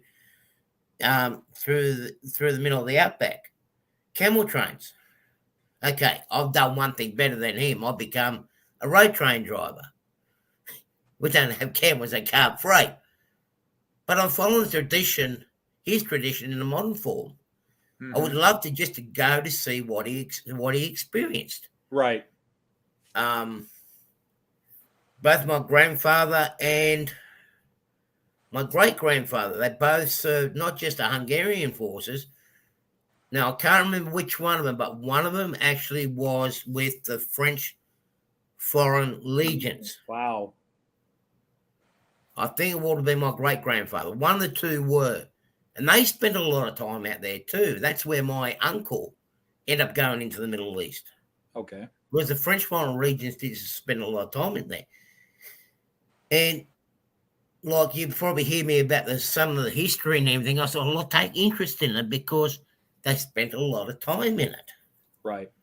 Grandfather died speaking 12 different languages. Now that former Yugoslavia split up, I went from 3 to about 6 now, so that's an advantage. I can pick up in Artie. It's just because Mystic Railroad has asked me a question, saying, "Have you heard of Morten Andersen?" And I just want to reply speaking because I cannot access the chat due to my keyboard trouble here. Right. I assume Morten Andersen is the kicker or the previous kicker in American, what you call football. Yeah. Anything to do with football, but I have heard of him. I think he's American now, but he was a Dane. Yes. He went to high school in the States and became a kicker in as far as I know. So became one of the greatest. Became one of the greatest. Yeah. Yeah. Okay. But and now Jeff, Artie, those are called animal trains, isn't it called? I have also heard of the camel trains, as you called it, Artie. The camel trains. It's isn't that the train that goes in the middle of Australia, the Gant? Originally. Yeah, they actually named the Gan after the Afghan camels, and the Afghans, they brought the camels to Australia. Yeah, that actually did the moving of items and produce and whatnot to the farmers in the outback and that, and they brought the camels out here. And when the railroad came in and modern transport, they just let the camels run rampant in the outback. Believe it or not, now there's actually more camels here in Australia than there is in the Middle East. Okay, but Yeah. Australia should have some inhabitants. There are not very many humans there, as far as I know. No, not in the middle. No. No. It's very hard. It's very hard to live in the middle, in the outback. Yeah. It's very hard. It gets very hot, extreme, and everything else like that. I mean, Not a lot of water. and yeah, that's the other thing. You don't get a lot of water. I mean, You don't have water, you're not living there. Yeah. At the moment, there's plenty of water out there. But you go from one extreme to another. Like at the moment, now it's winter. You go from freezing cold to about roasting temperature. So you're going from one extreme to another, and it's hard out there. I enjoyed it. I enjoy the isolation. But now you live on the coast, don't you? Yeah, I'm on the coast now, and I can't wait to get out there. With the events that's going on and what I'm seeing in the United States, I'm very, very more now contemplating, and I'm just going to use my places that I'll go in the United States for a holiday home, and I'm just going to move out to the outback. Property's a little bit cheaper. Yeah, it's going to be remote, but I'll stay out there during the harvest season for the wheat and whatnot, and during the off season, I'll just travel out to spend my time over his neck of the woods. Yeah. Or travel. Okay. So you are expecting Anthony to put you up in a guest room in the in off season, off harvest season? Oh no. No, I'm sitting where Artie's gonna stay. Yeah. Yeah, we're putting a bed up here for Artie. We don't have a guest room. Yeah. Okay. We literally, when Artie was going to come here back in May before all that palaver happened, we were going to put a little bed right here for Artie because this is the only spare space we have in the house. What about the room with the sewing kits that your daughter used? Couldn't he? No, I wouldn't go in there because then Joyce and the daughter would be expecting me to make something for them. Okay. No, the daughter would probably kill you if you touched anything. No, that's all desk and sewing tables and sewing stands. There's more room, more spare room right here than there is in that room back there. And then you have that's my library. My library is on the wall. 3 of the walls in there. And then the rest of it is this big desk I gave my daughter. And then she's got 2 6-foot-long tables that she has all her sewing kits and everything on. Then she's got a I forget what they call the stand, the body shaping stand when she's making dresses and that for different things. But there's no room in there. There's more room in the laundry room. Yeah. Wouldn't you call it a man king? Mystic. Which Aussie girls you referring to? Ones that live on the coast? He wants it all in general. Now we got two different types here. We've got the ones on the East Coast that are greedy and selfish and everything else and can't cook to save their own lives. But you go in the outback, the women are a lot more loyal and hardworking, and they just get on with it. I wish they all could be Australian girls. I wouldn't dare describe any Australian girl other than being beautiful, but that comes from the excellent taste that our Crown Prince has in choice of wife. He was so lucky to find her, but he found her on that little island down south, that little tiny little island. Tasmania. Down in Tasmania. Yeah, and what you should really think about what else comes from that island. Actually, it's not called a mannequin, by the way. It's not called a mannequin. Oh. Chocolates, Tasmanian tiger, Tasmanian devil, giant lobsters. The Bugs Bunny Tasmanian devil. Yeah, that can eat through rocks. Yeah. That's a bit over exaggerated, but yeah. But boy, they stink. Oh, they stink. Oh, I can smell them coming a mile away. But we don't have them on the mainland here, except for in zoos and animal parks. But boy, they stink. But yeah, you have a lot of different women here. Like the East Coast ones are nearly as bad as. I could never get into gender stereotypes of countries. Like, there are a lot of Americans, like French and Italian women are beautiful, and German women are all these big Brunhilde, large women. It's like, you go any country, humans. There's a wide range of people and looks, and but I don't go for the looks. I go for the personality. So if you are asking me for the looks, I'm not going to answer you that. But I'm talking personalities too. With the personalities, like the ones around here, from up to about 20 years ago, that generation, 20 years and over, they're not too bad. A lot of the younger ones, but they're few and far between that you can, and that's on the city side of it. But if we really look upon, Australian women, or for that matter, American women, you should say, well, there are only very few Australian women, because they are, I don't know how many Aborigines there are, but they are a minority in the country, occupied by a lot of people coming from abroad. And that's the same in America. There are very few Native American women. Right.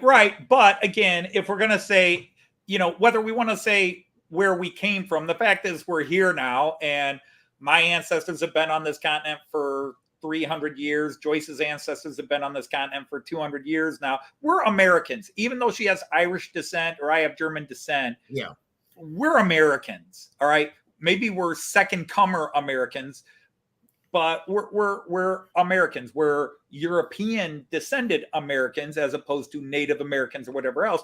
But we're Americans. We are shaped by this culture.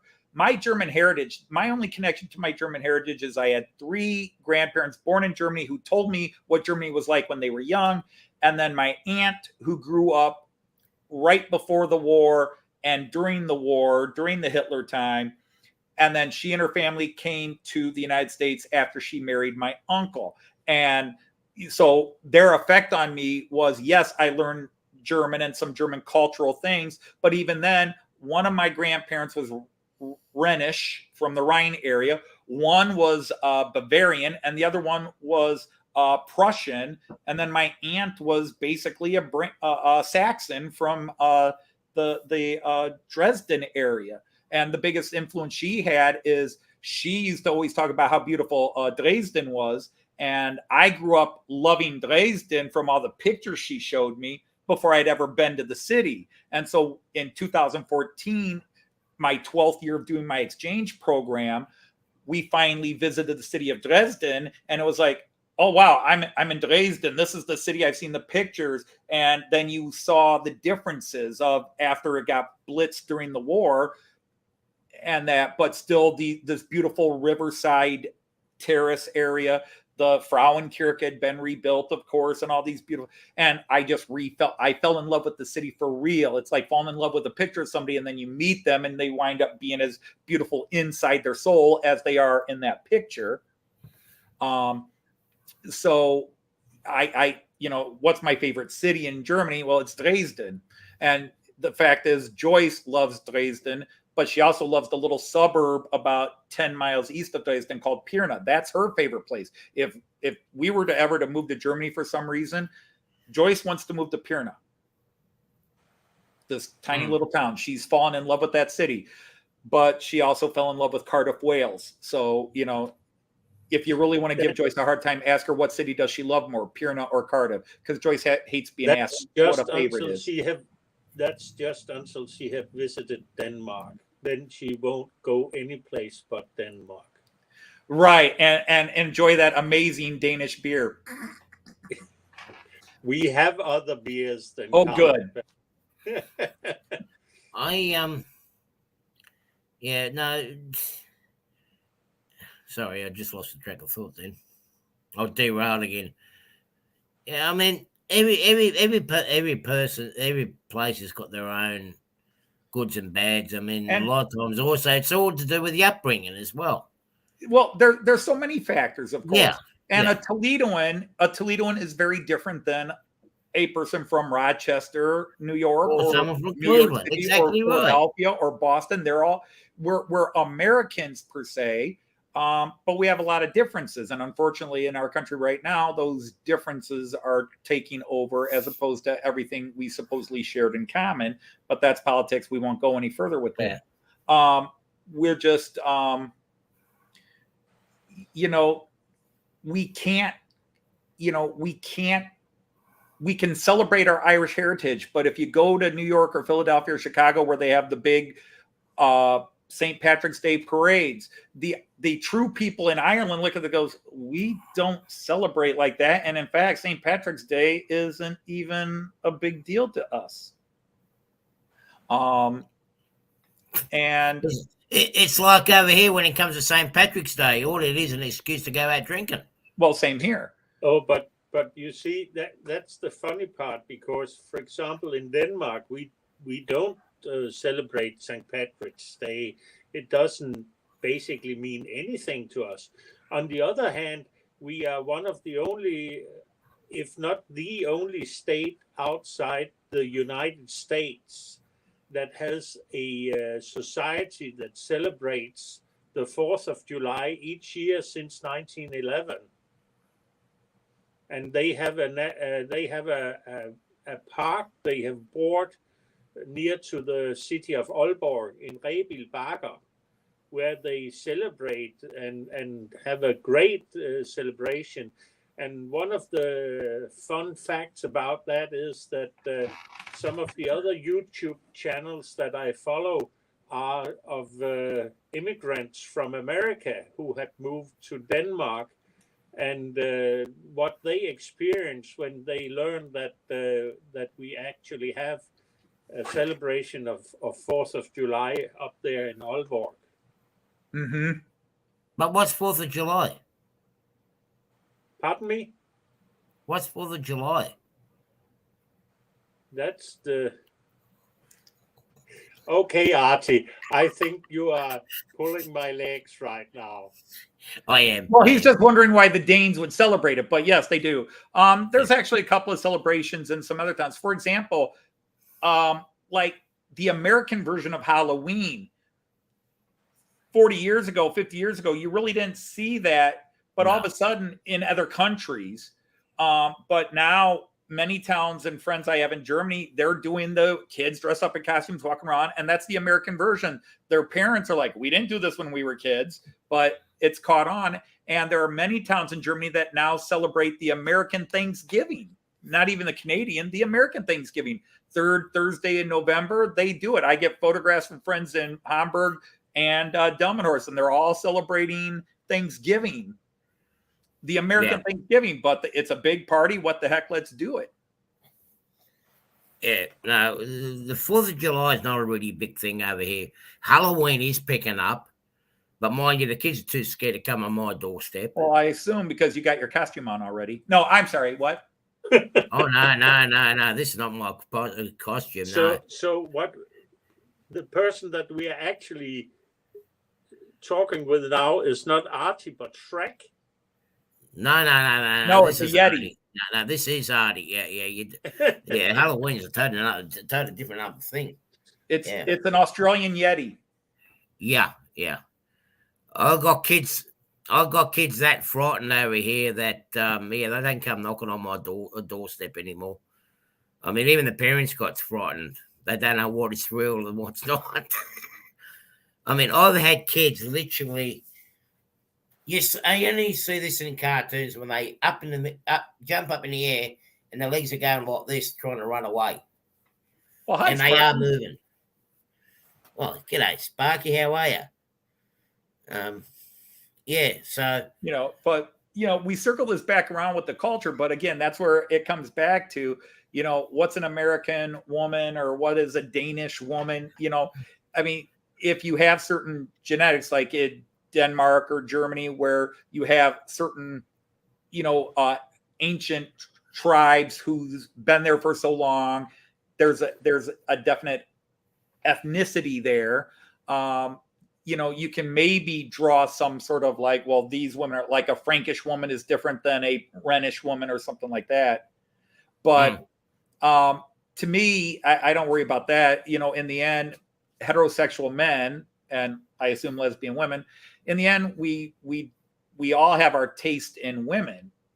We all have our taste in women, and people go, well, you're German. What about blonde haired, blue eyed? Well, all my cousins were blonde haired, blue eyed. So I wasn't. I like dark hair and dark eyes. Ta-da, Joyce.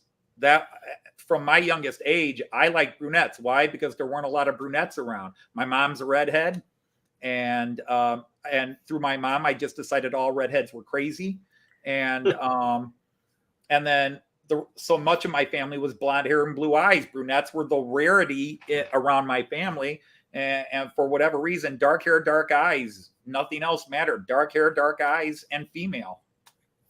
Well, if you really want to sum up the Australian girl, and I'm talking more on the outback because I spend a lot of time out there. If you can land an Australian woman from the outback, from the out west, from a farm field, you won't go wrong. They're hard workers, loyal, look after the family, and when it comes to party, they party hard too. But that's talking on the inland. Out the coast side here, it's very hard to find that type of woman. Very, very hard. But I'll just derail the talk again. I saw that Mystic Railroad asked me a question.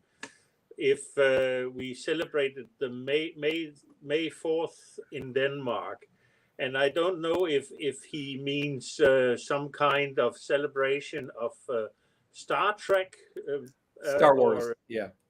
May the 4th be with you, or if he actually notes that yes, we do celebrate May 4th in Denmark, especially the night, the evening, and that was because that was the night that we got the liberation message from England when the war in Europe ended for us. So we celebrated it by putting candles in the windows at night. And it's a very beautiful tradition we have in Denmark. But there are fewer and fewer that does it because the generation that actually lived through the time are slowly passing away. Yeah, no, we were talking about model trains, Sparky, but you weren't here. We're working on a plan. Yeah, we're working on a plan to try to get some people on this container relay that we're going to start soon. Yeah, we can hold it up again. This. I don't know if the light is shining in the box. I'm sorry. Yeah, there it is. Yeah, there you go. Sorry. Yeah. We're going to be moving these around the world. Sparky. Yeah, we're still here, Rick. What, Rick? You expect us to have a life? Like somewhere to go on a Saturday night? Well, or Sunday. He's got an excuse. It's Sunday morning. No, it's Sunday afternoon here now. It's Sunday afternoon. Yeah, it was Sunday morning. Right now, it's Sunday morning here. It's true. It's Sunday morning there now too. Early. It's catching up to you guys. It's Saturday night. I'm married. There is nothing on Saturday nights. Well, I mean, never mind. We'll just move on. Yeah. You were saying. Are we stopping you from doing something? You have talked so nicely about brunettes, so I think you will be forgiven for spending the time talking with the guys about women. Oh, this is it. This is my guy time. This and my Friday live streams. And she's upstairs watching some Korean soap opera with my daughter. So yeah, Okay. this is her What? quality time with my daughter. Well, at least she knows that you're not down the pub, not chatting up any girls on the internet. Shut But up, he Cindy. is No, he's drinking. bacon. He's married. Shut up. He is drinking. Cheers, Anthony. I'm drinking water. Cheers. I'm drinking am coffee. I'm just drinking Pellegrino. Pellegrino. I'm drinking Pellegrino. Yeah, I'm just drinking coffee. I want to cut back on So, this drinking so coffee if stuff. we are shipping anything in a container to Anthony, it will be Italian water. Pellegrino water. Fake Italian water. Well, Is Australian Or- waters. A big, if it's shipping to me, it could be a big thing of many different Czech, Belgian, and German beers I could mention off the top of my no, head. you will get Italian water. That's what you are drinking. Nah, you know what I'm going to send to Anthony? He needs it at his house. And I've heard that Anthony needs a new fence A new fence? Why? on the side of the house to keep the neighbors out. No, the nice thing is I don't need a fence. My neighbors have fences. I don't have a fence, but my 3 neighbors have fences because my neighbors on this side have 4 young kids and a dog, so they put a fence up to keep the kids in. And then the house on the other side, there's been a fence, a big privacy fence, an 8-foot privacy fence around their property forever. And then there's a small 3-foot high fence that separated our backyard from our neighbors. That, you know, our backyard, our neighbor's backyard. So I don't need a fence because my neighbors already have them. Actually, Well, I'll tell you what. Actually, I'll still pack it in a container for you, just in case you need it. I'll send you a whole heap of fence holes to you, okay? No, I don't want to take up my yard like that. Anyhow, what were you saying, John? I'm just curious, when you're sitting like you are there, in what direction are your porch, besides that it's a level up? Okay, is it- my backyard would be that way. okay. My backyard is that way. My front yard is through a brick, a cement wall about Yeah. 8 feet that way. Okay. And then my driveway is this way. And then, the vegetable garden side of the house is that way. So my backyard, front yard.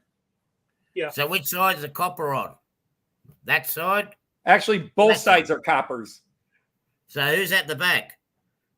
Don't know. They moved in about 4 years ago. I've seen them maybe 3 or 4 times. And Joyce and I have tried to say hi to them. And wow, they stay in there. I know all the neighbors. Except them.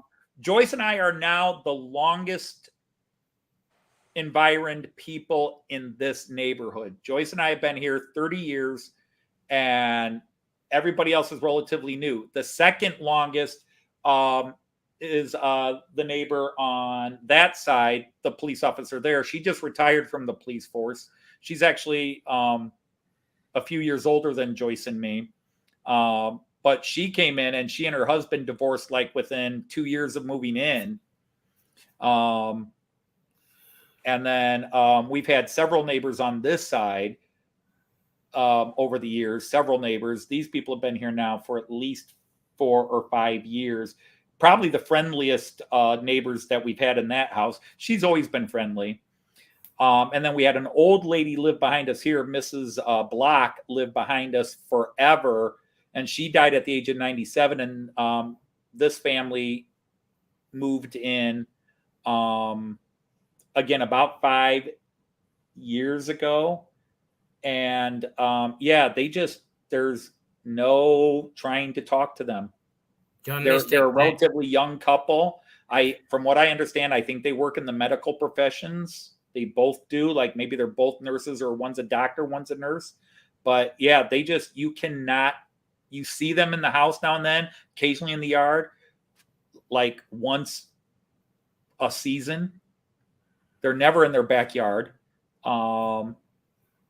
They have professional lawn. Their yard would take me 10 minutes to mow, but they have a professional lawn service that comes in and mows their yard for them. I really don't know them. I know the neighbors next to them on each side. There's a time Joyce and I knew everybody here, but the house across the street from us just sold again. So that's the Johnoffs were there for about 23 years, and then he lost his business. They lost the house, and a psychiatrist and her husband moved in. And they just sold the house, and a new family is in. And so, everybody in the neighborhood has changed. Joyce and I are the old folks. So the guy at the back, the people at the back, that must be either a caller that watched your live stream. The psychiatrist across the road couldn't keep up with the man that's coming up to the old house. They couldn't compete, so they had to move out. The police couple next door to that side, well, they would have had an argument over here. It's a wonder that those ones on that side are still there. Yeah, still. No, they're like I said, the two side neighbors, we get along with great. We've never. What's weird though is normally you think with your neighbors you get together and have barbecues. We've never done that.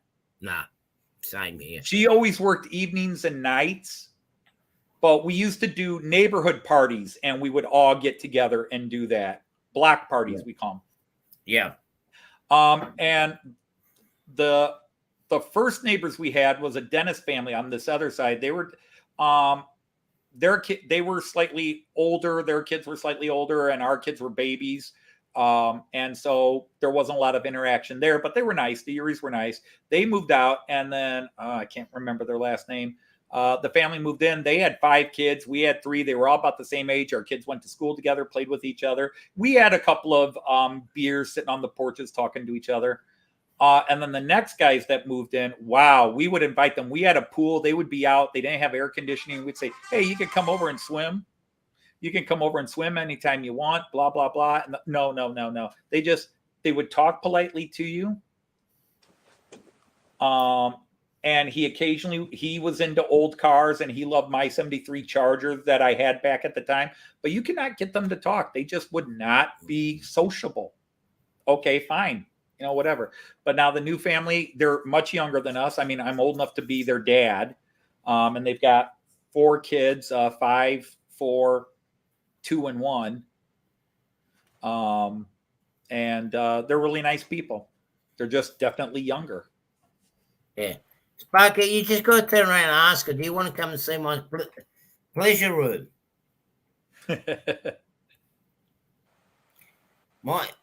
I'll tell you what, my neighbours here within my block here are pretty good.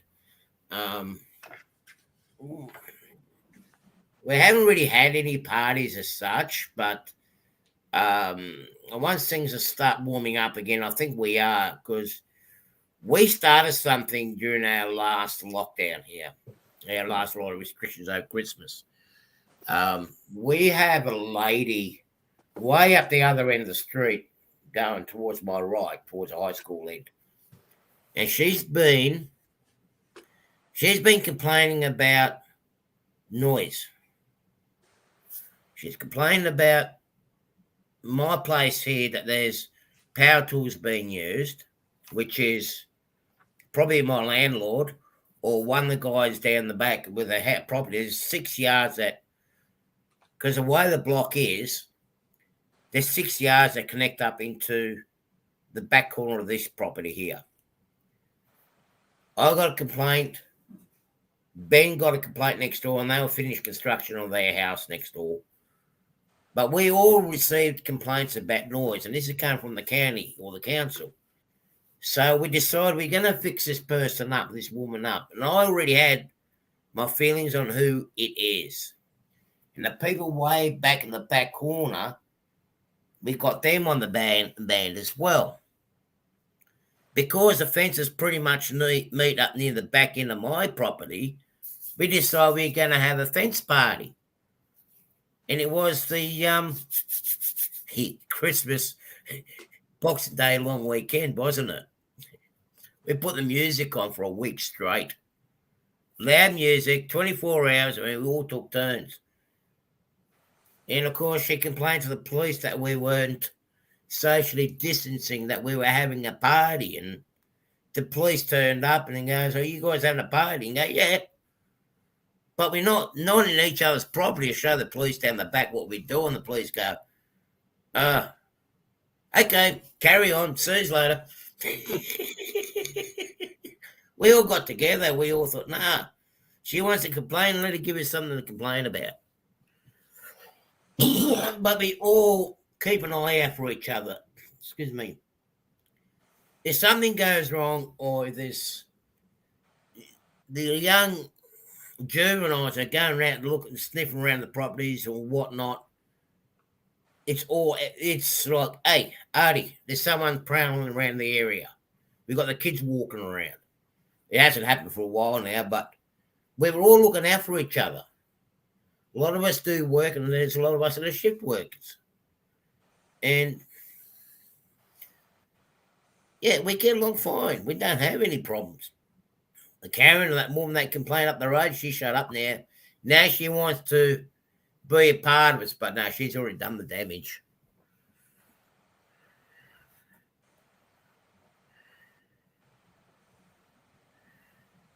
And that was Artie's neighborhood. And I suppose now you are asking, what are your neighborhoods like, Sean? Yeah, what's your neighbor's like? Yeah. Well, at that side, I have the health clinic for my town. And on the other side, I have a side street going off from the street I live on that goes up behind my property. And behind my property, there's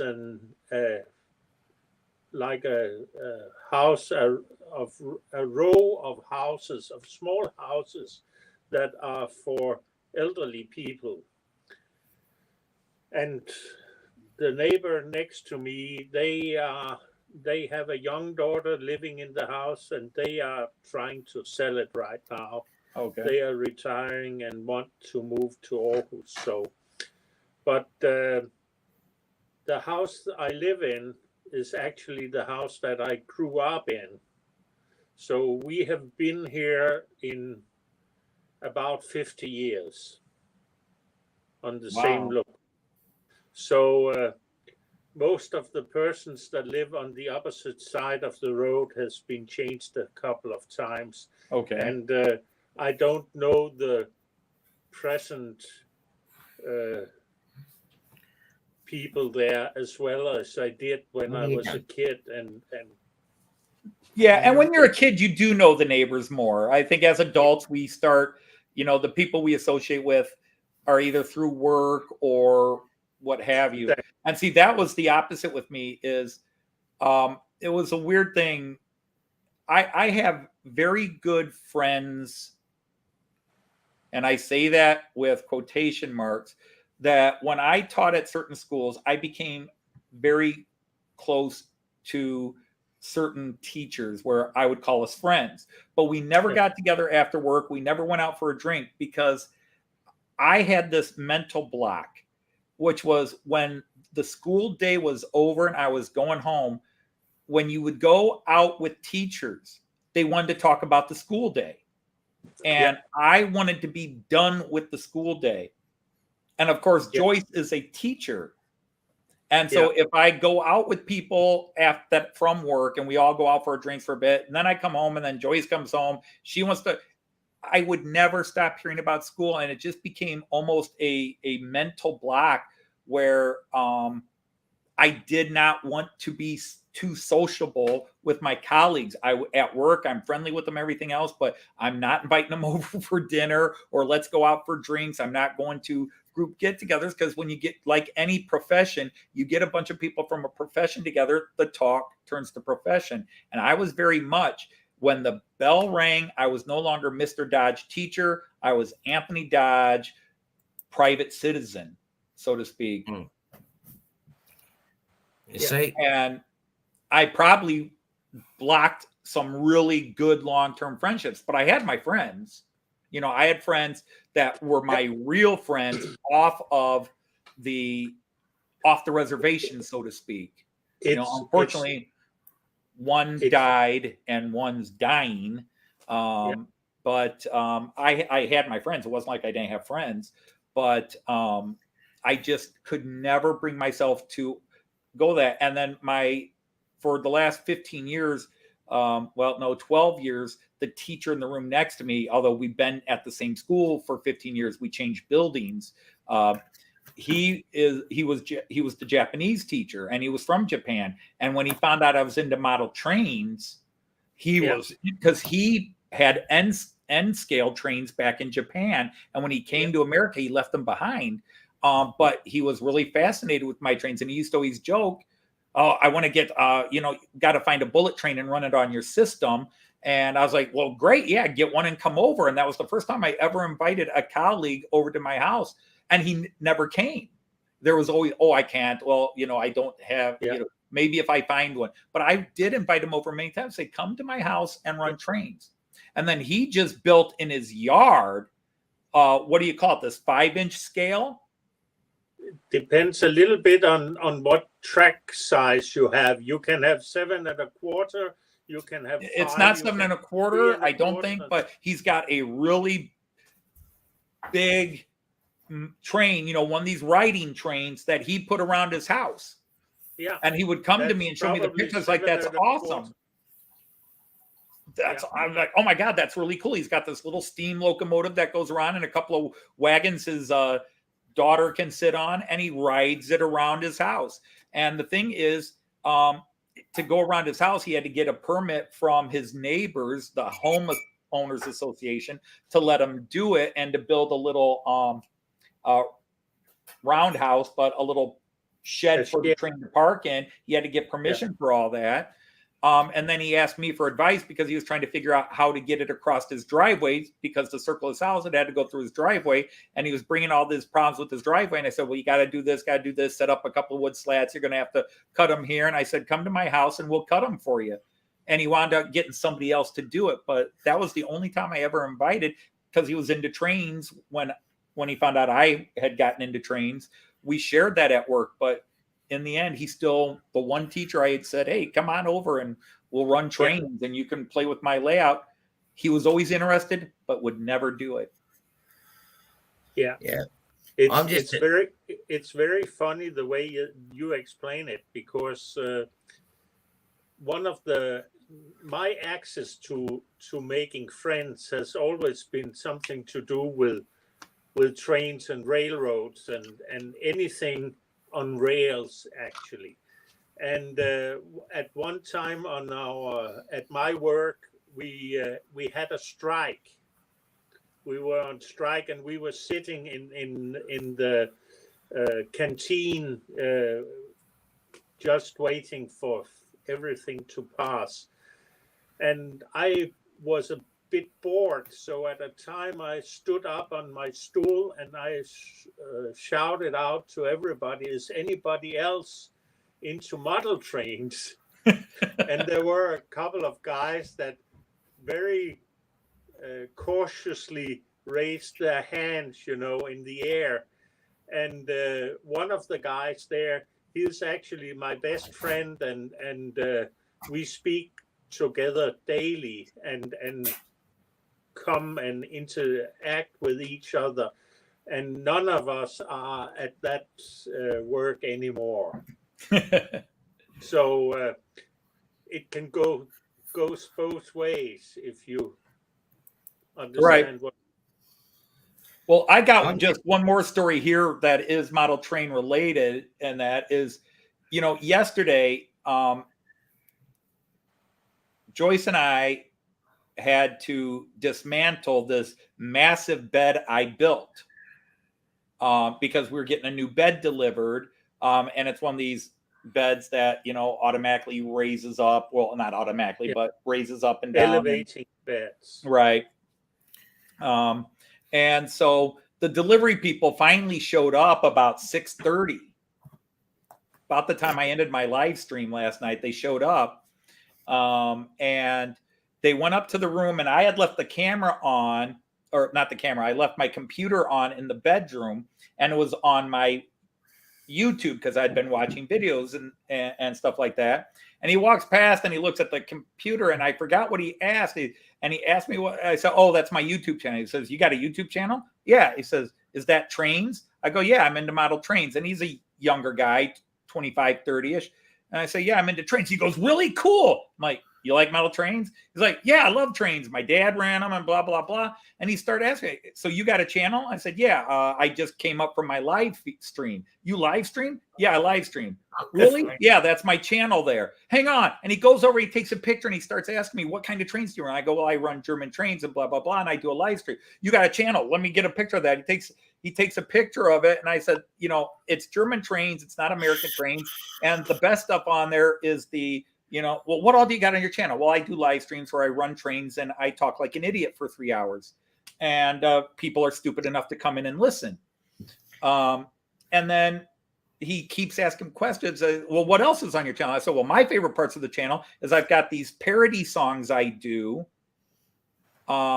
that all have to be about model train related stuff. And then I do this stupid, not suitable for work Western cartoon, which is actually my favorite part of my channel, is the Matt Clark stuff." And he took a picture, and he came back later, said, they went back out to the truck to get some more stuff to bring in. He said, "I just subscribed." "Okay." And I got up this morning, and I had 4 more subscribers. Yeah. Great. So I don't know if he was sharing it at work, but it was funny. Did I just see somebody walking in your background, Artie? Yeah.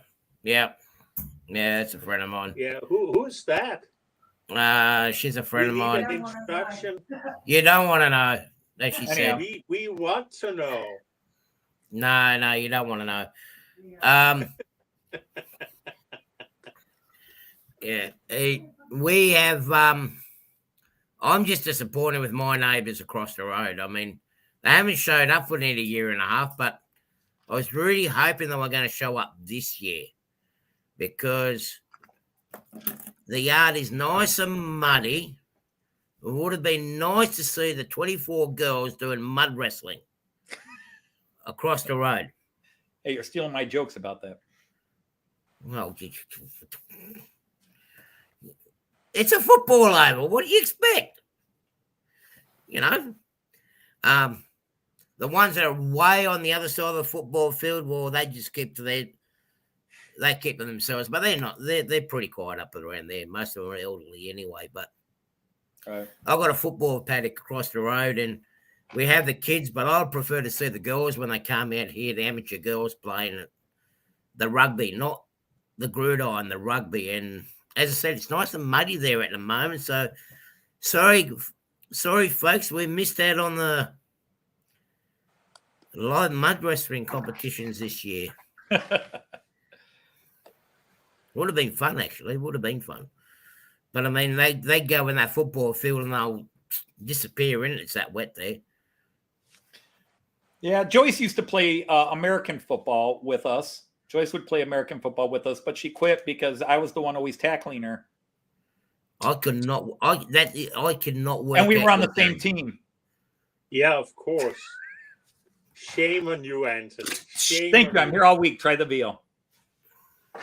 So, I remember one time when I was staying in Hollywood North, we had a bunch of Americans there, and we said, "Come on, guys."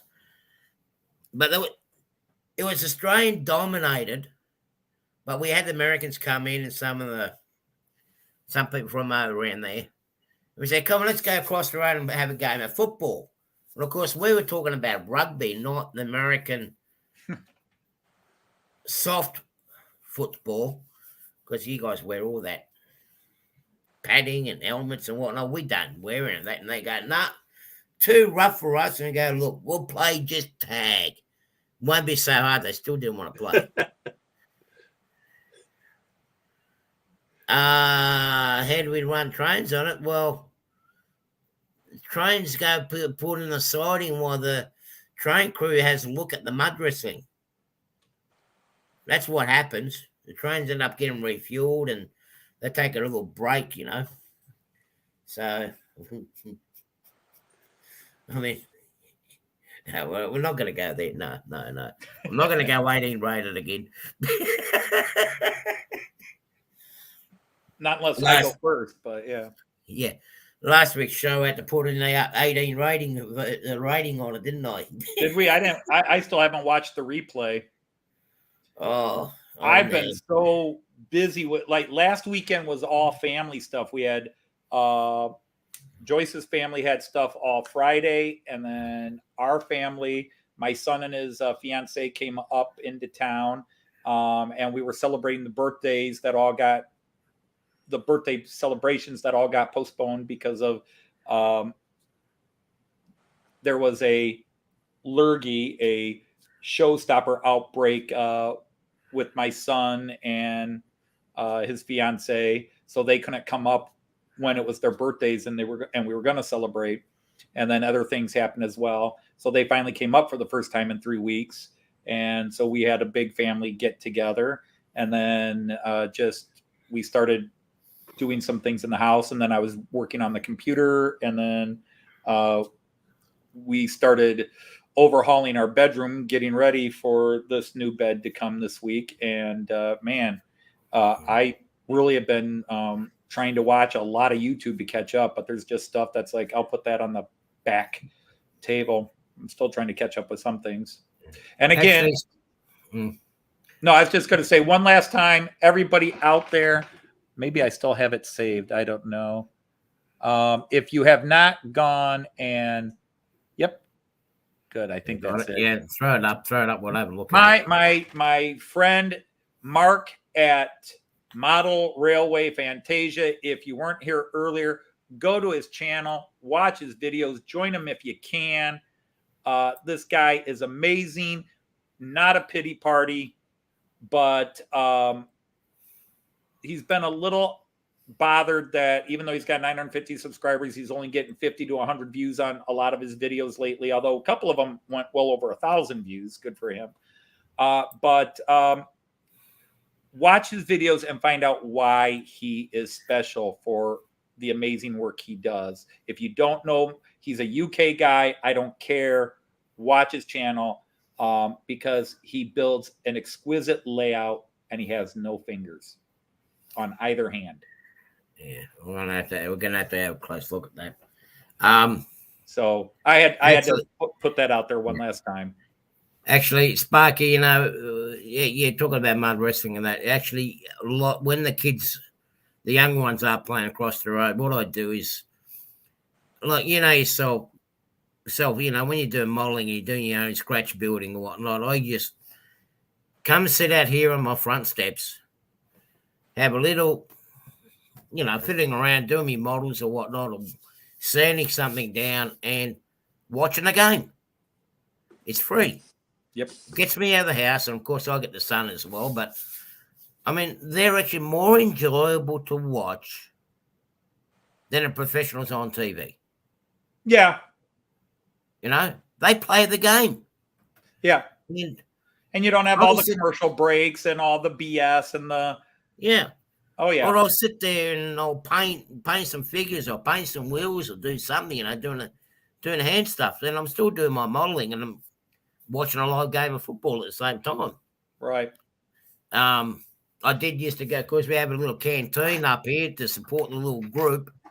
I go up there and buy my bacon egg rolls or sausage sandwich from them. And it's supporting young kids. It's nice to see them go out and have a game. Right. Well, it's after 11. I have to log off. Well, it's after lunchtime here too. Anthony, what's that? Before you go, I have one question. How is it going with? It's almost a fortnight since you talked about that Joyce was going to make a second video on her English experience. How is it going? Well, she filmed it and then she hated the way she sounded in the first one, so she refilmed it a couple of days later and then decided it was too dark, and then she refilmed it again and there was a problem. Okay. So she's hoping to film it. So yes, she knows I've told her audience is waiting. All 58 subscribers of hers are waiting for the next video. She needs to get off the schneid and do it. But like I said, she's already tried to film it 3 times, and there was a problem each time. Because she was trying to use the computer upstairs, and then I switched computers on her down here, and she was trying to figure out the new computer and struggling with that. And of course, Joyce doesn't necessarily come and ask for help. Like, honey, how do you do this? She's like, I can figure this shit out. Yeah, step aside. Let me do this. I'll figure it out. But yeah, so hopefully she'll film it tomorrow, and we'll have it posted sometime tomorrow. Okay. I'm hoping. I'll tell her you I nagged. was just curious, you know. I'll tell her you nagged. I just figured at this point she's no longer your favorite Dodge since she insulted your national beer. Oh, She's that forgiven. doesn't matter anything, you know. Yeah, right. Boobs get a lot of forgiveness. I understand. No, Joyce particularly gets extra That was what understanding. you said. But Well, that's the reason she gets forgiveness from me. Yeah, but because you forgive her because of that. You said before that you prefer brunettes. I kind of like the lady as she is, and I think she has an excellent taste, especially in British gentlemen with hats. And British gentlemen with hats. We'll bear that in mind. She's gone off with taste for American men now, hasn't she, Eugene? So, actually, I saw a bit of a film before this stream started, because it was evening in Denmark when we started here, and all of a sudden I found out that it was a film where you were deeply participating in, Anthony. Oh, It was the film called Red with Bruce Willis, if you have ever seen that. It sounds like Archie has seen it. no, I've seen the original Die Hard and You haven't seen Red? what's the movie where he's the superhero or the Unbreakable? Those are probably the only 2 Bruce Willis movies I've seen, because I really don't like the guy. Okay. So I've seen Die Hard and I've seen Unbreakable with him and Samuel Jackson. If you get the chance to see the film, it's called Red, R-E-D, Red. Yeah.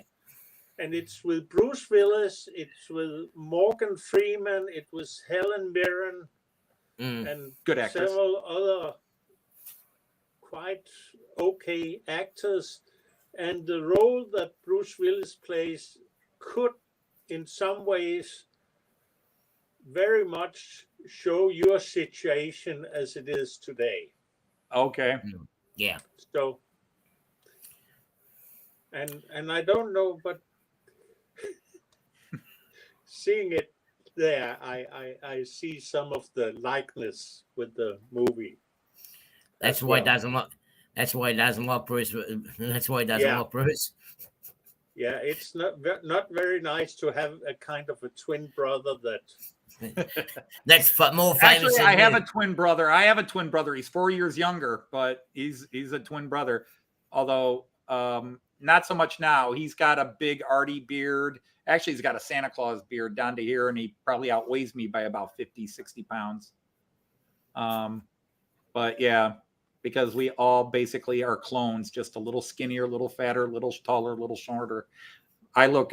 Some got more hair than you. Yeah. No, me and my brother both hefty up here. I mean, I haven't seen my brother in years, but I see pictures of him on YouTube or on Facebook. Yeah, we get along like oil and fire. Okay. But yeah, he's we're all clones. But yeah, I'll have to check this out and see why it reminds, because I'll probably watch this movie, goes, why does any of this remind him of me? But I don't know. There's me, who I see myself as, and there's how anybody else sees me. 3 different people. Plumber, there are 2 Red movies. There are Red 1 and Red 2. Yeah, anything I don't like. One. Sin City. I've never seen all of Sin City, but yeah, you're right. He was in Sin City. The only thing I don't like about that name, it was taken over after a name of a film in Australia called Red, which is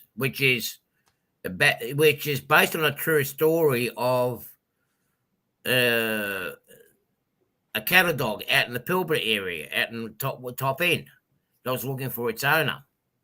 That's actually a good movie to watch. It's based on a good story.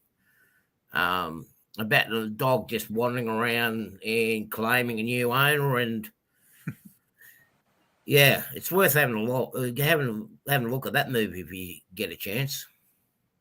Anyway, guys, Are you going to cut it here too? Because I got to go. Yeah, the worms are grumbling. They need to be fed. All right.